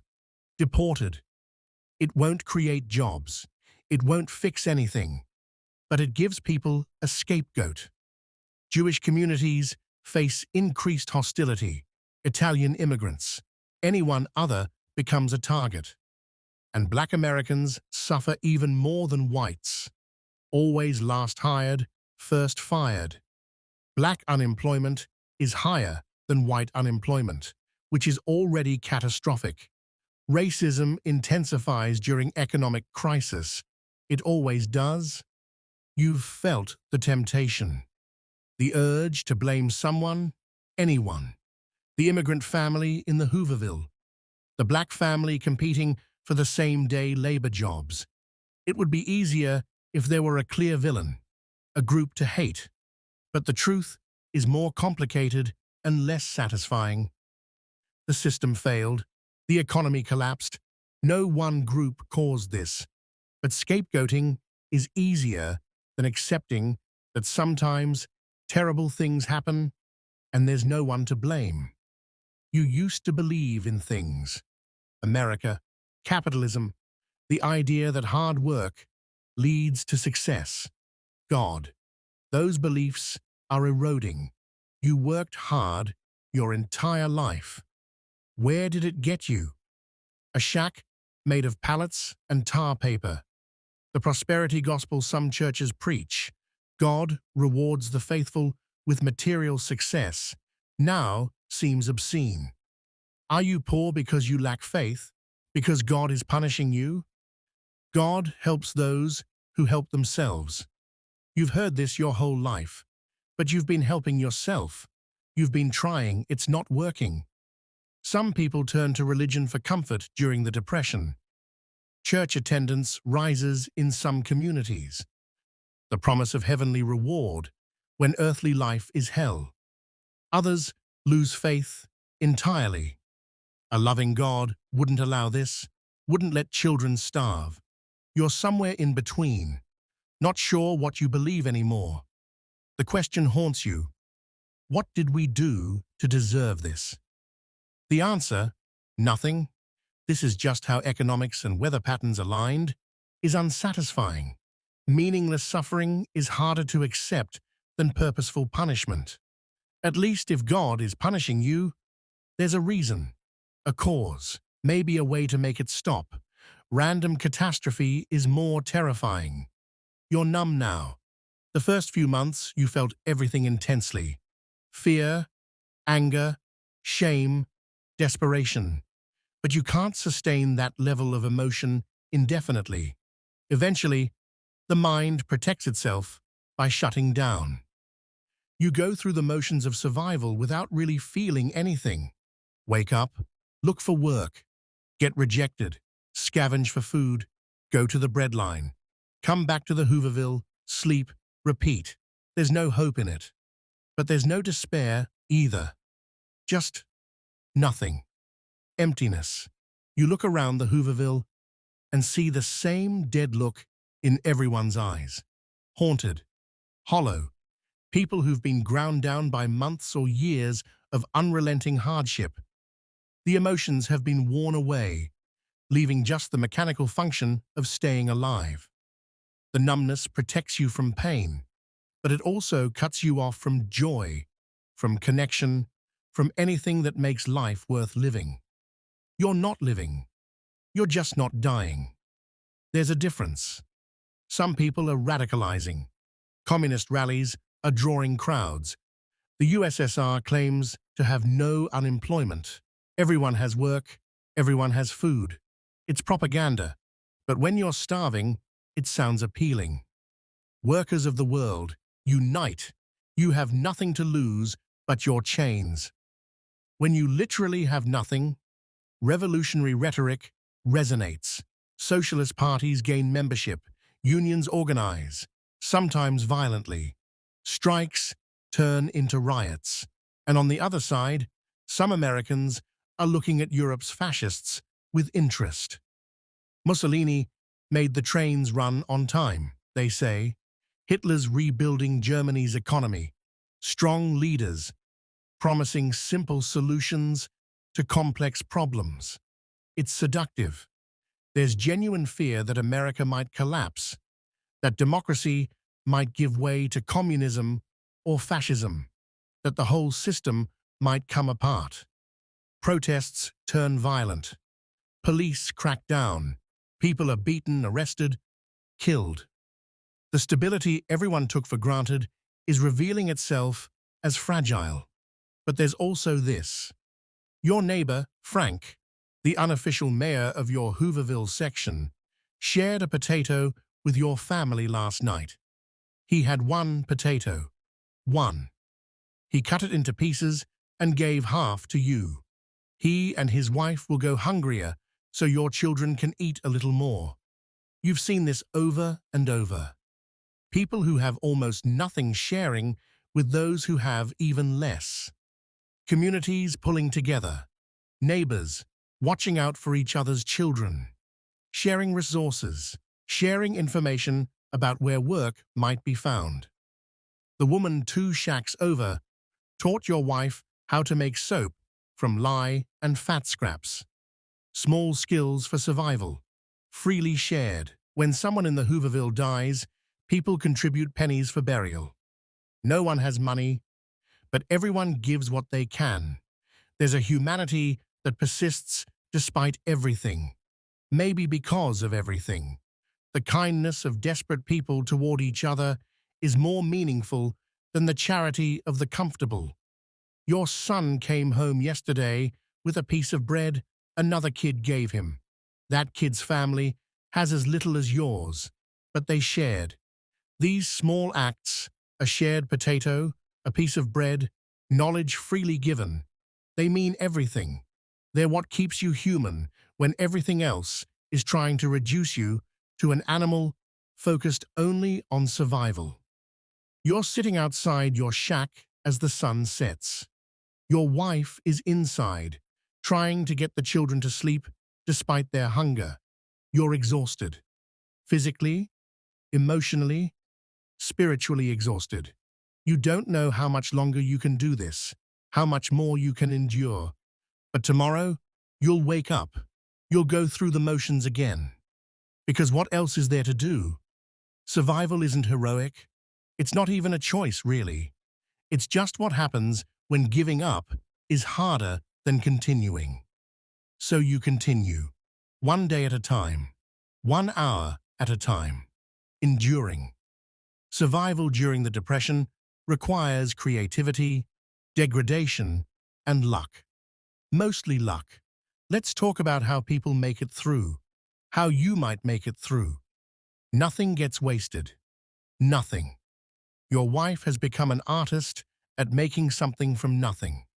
The clothes you're wearing have been patched so many times, they're more patch than original fabric. When the patches wear through, she patches the patches. Your daughter's dress was made from a flour sack. This sounds worse than it is. Flour companies figured out that desperate women were using their sacks for clothing, so they started printing the sacks with patterns. Flowers, stripes, cheerful designs. It's a small mercy. Your daughter's dress is made from commercial food packaging, but at least it has daisies on it. Shoes are the constant problem. You've resoled yours with cardboard 3 times this week. Some people cut pieces from old tires and attach them to the bottoms. It works, sort of. Your son's shoes are hand-me-downs from a neighbor's kid.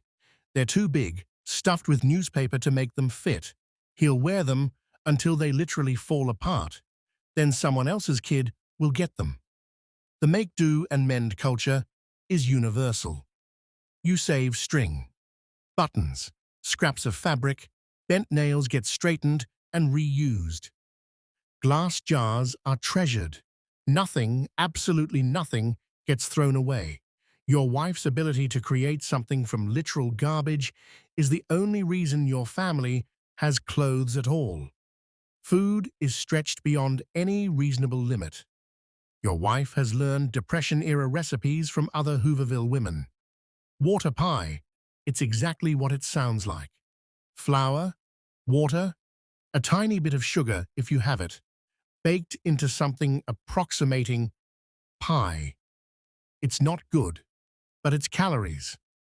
Poor man's meal is potatoes and hot dogs sliced together when you can afford hot dogs. Usually, it's just potatoes.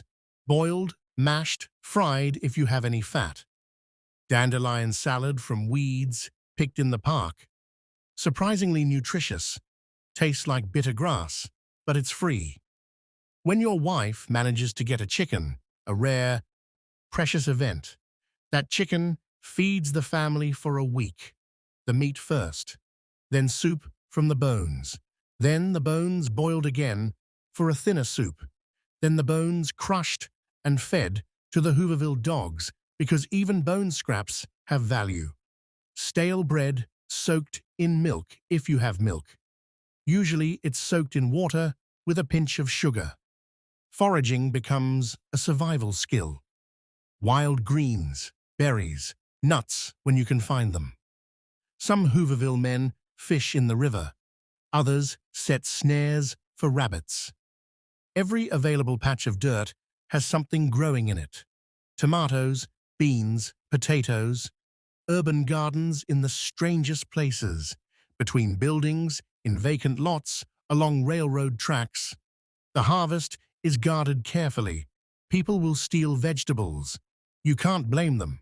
You might steal vegetables. Every single calorie is counted, stretched, maximized. Food is fuel, not pleasure. Hunger is the constant background of existence. Money is scarce, so bartering develops. Your wife sews. She's good at it.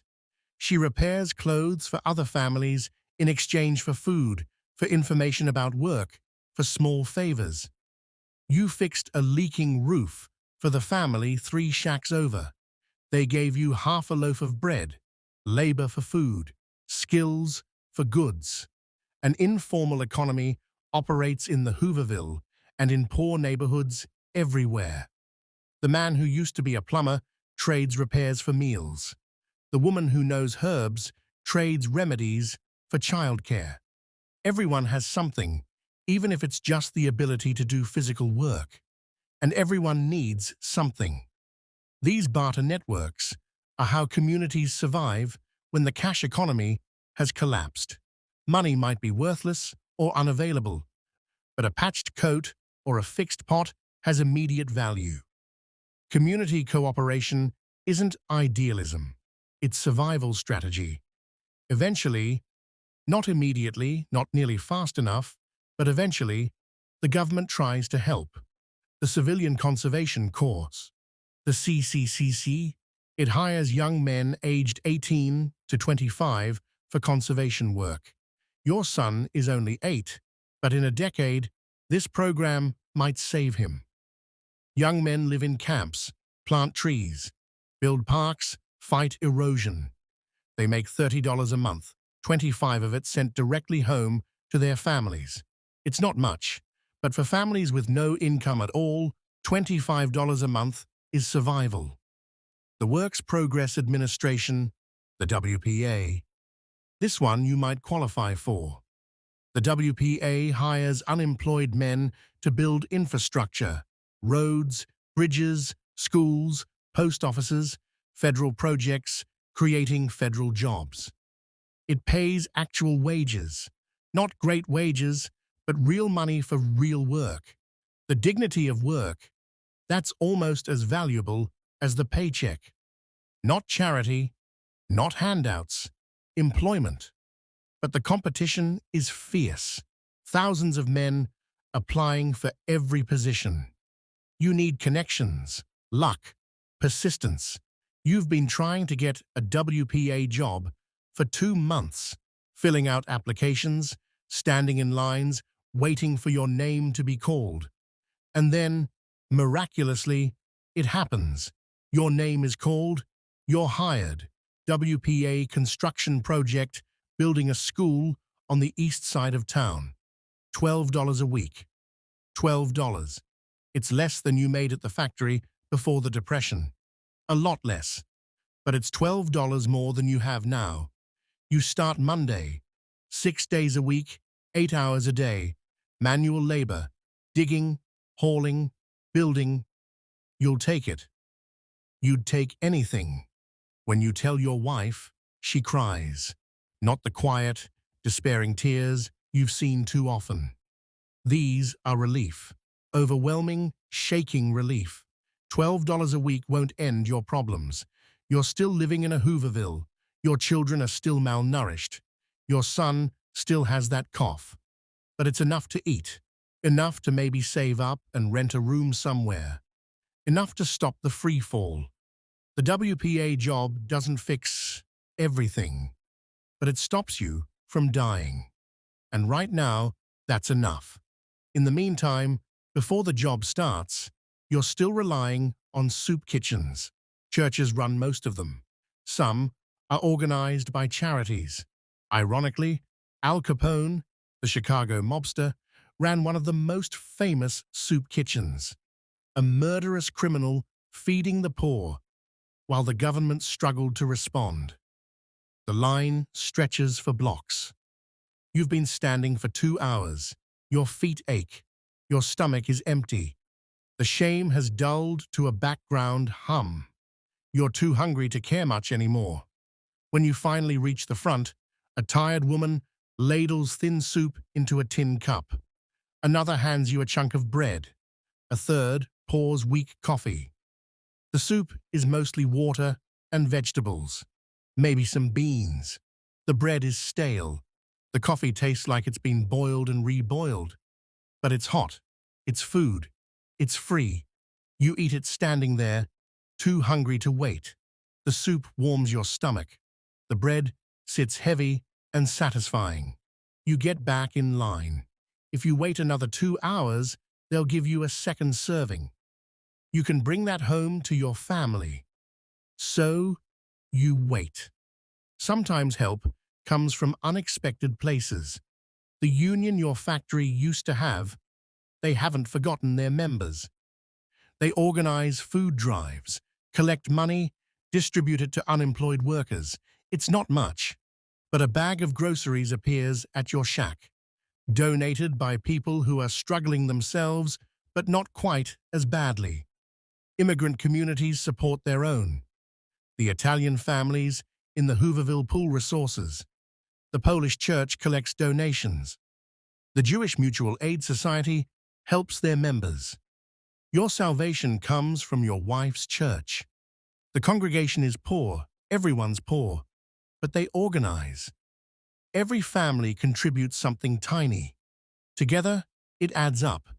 20 families each donate 50 cents. That's $10. Distributed to the 2 families in the worst shape. This month, that's you. $10, combined with your wife's $2 from cleaning houses, combined with your WPA job starting next week, you might actually survive this. Black churches are critical for Black community survival.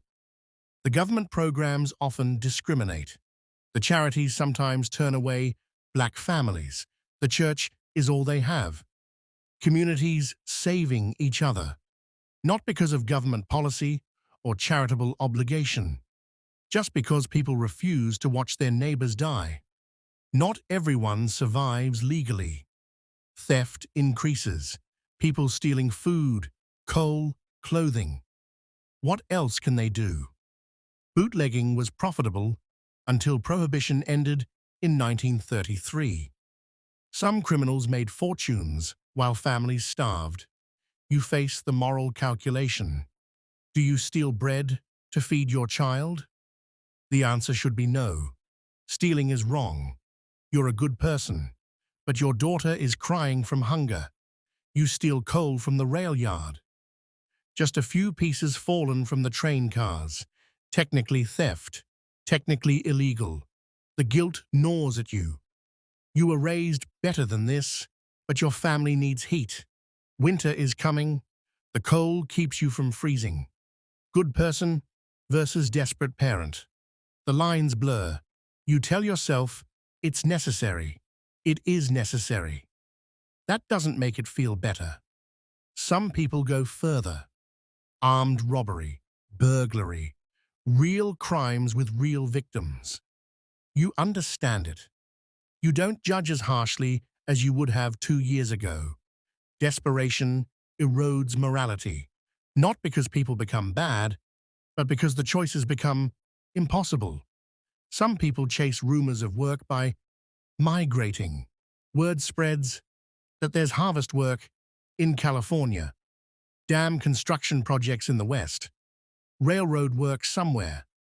Men leave their families behind, promising to send money home. Sometimes they do.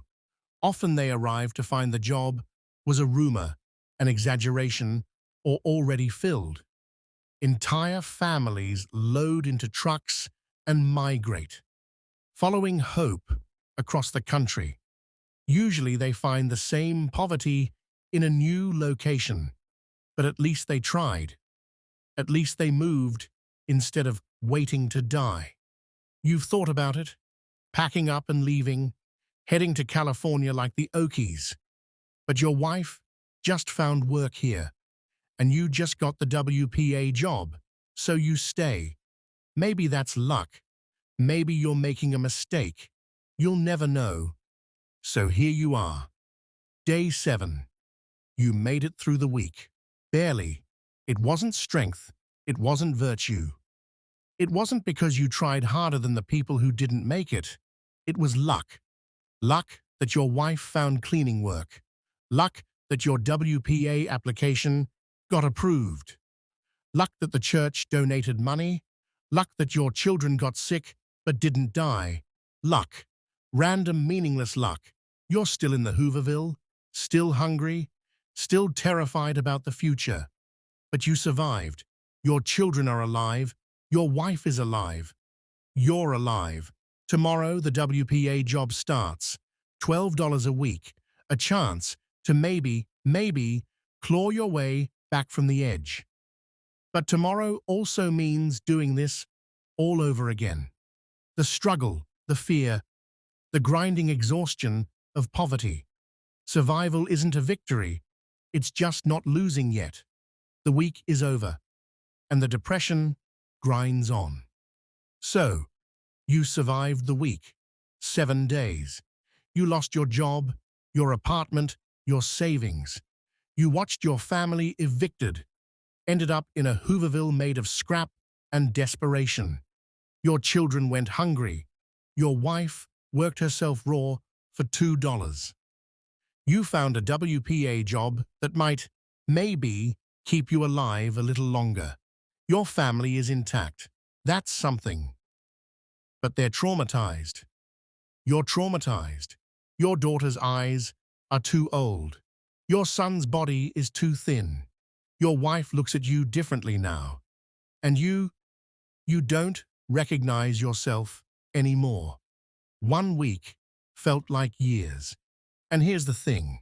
For most people, this doesn't last 1 week. It lasts years. A decade for some. The Depression grinds on through the entire 1930s, from 1929 to 1939. 10 years of suffering. The Depression doesn't end quickly or cleanly. Some people recover.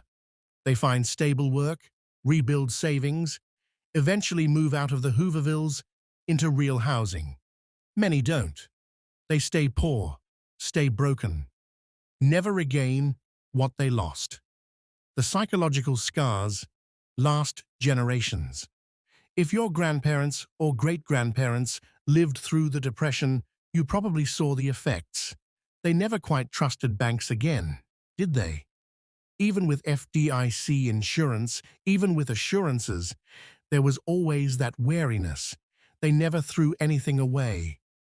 Saved string, aluminum foil, rubber bands. Every scrap had potential use. They remembered hunger, so they always kept the pantry stocked, maybe more than necessary. Waste was sinful. The Depression marked them permanently, changed how they saw the world, saw security, saw their place in an economic system that could collapse without warning. What finally ended the Great Depression? Not the New Deal. The New Deal helped. It absolutely helped. Government programs kept people from starving, built infrastructure, provided some employment. But what ended the Depression was World War II. War production employed millions. Factories that had been shuttered roared back to life, running 24 hours a day, making weapons, vehicles, supplies. Suddenly, there was too much work, not too little. Labor shortage instead of unemployment. The cruel irony, war saved the economy. But it cost hundreds of thousands of American lives. Millions more wounded, traumatized. Entire cities in Europe and Asia reduced to rubble. You trade one tragedy for another. Economic catastrophe for military catastrophe. There's no clean ending. No moment when everything was fixed and everyone was okay. Just different kinds of suffering. Who survived? Who didn't? Mostly, it was luck. Some families made it through relatively intact. Others lost everything and never recovered. The elderly, who'd lost their savings, often died in poverty. No social security yet, That didn't start paying benefits until 1940. Children who grew up malnourished carried the physical effects their entire lives. Stunted growth, weakened immune systems, dental problems. The body remembers hunger, the psychological effects, the trauma, the fear, the learned helplessness passed down through generations. Class mobility during the Depression was almost entirely downward. Middle-class families fell into poverty. Poor families fell into destitution. Very few moved up. The Depression didn't choose victims based on merit. Working hard didn't save you. Being responsible didn't save you. Sometimes luck did. Often nothing did. But the Depression left a legacy beyond trauma. Social Security. We have that now. A safety net for the elderly and disabled. Unemployment insurance. If you lose your job today, there's temporary support. It didn't exist before 1935. Labor protections, minimum wage, maximum hours, the right to unionize. These came from the New Deal. Banking regulations. The FDIC insures deposits up to $250,000. Your savings won't vanish if your bank fails. That protection was born from Depression-era bank runs. The infrastructure, roads, bridges, schools, post offices, built by WPA and CCC workers. We still use it. Americans learned that government could intervene in the economy, could help, should help. But we also learned how fragile prosperity is, how quickly stability can collapse, how vulnerable we all are to forces beyond our control. The myth of the self-made man, the idea that success is purely individual effort, shattered against the reality of systemic collapse. We've seen echoes since then.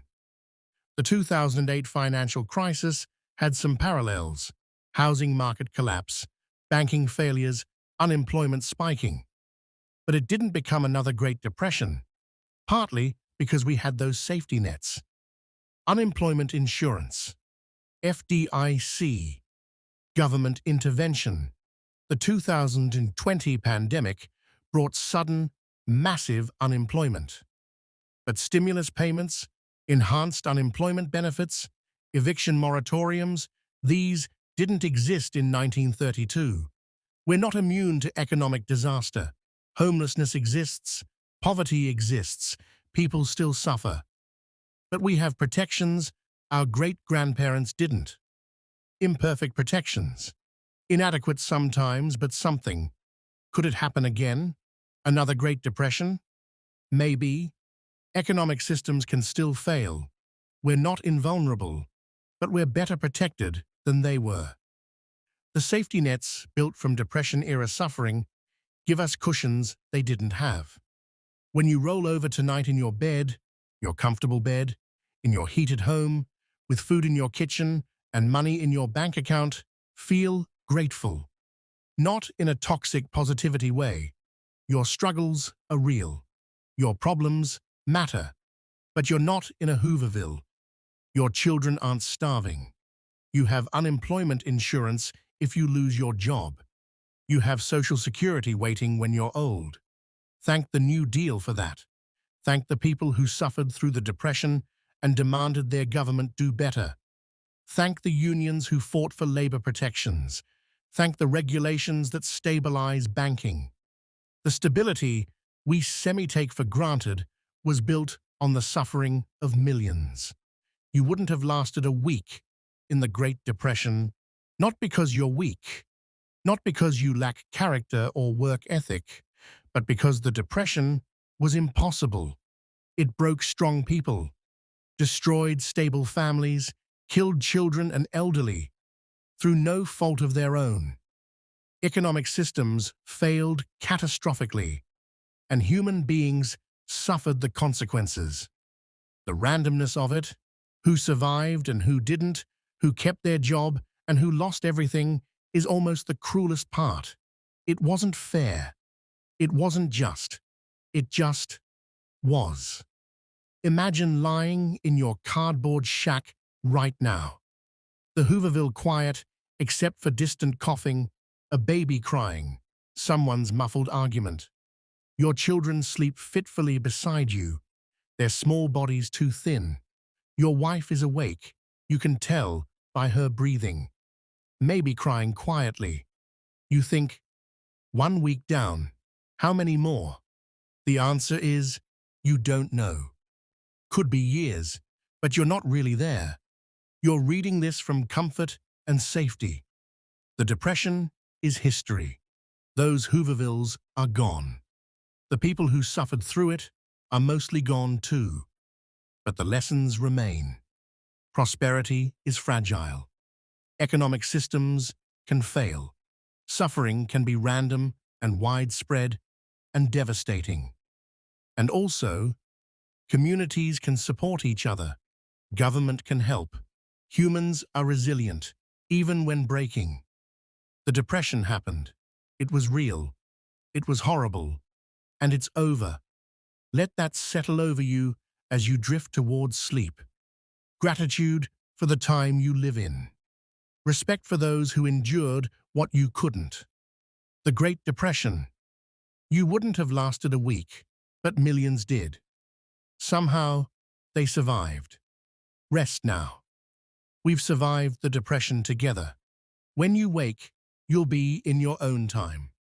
Your own bed, your own life with all its challenges, but also its securities. Sleep well. That was heavy. I know. The Depression tested millions of people who never asked for that burden. Economic collapse, through no fault of their own. But let's shift perspective. What if you were on the other side of the economic equation? Not desperately poor, but desperately hated?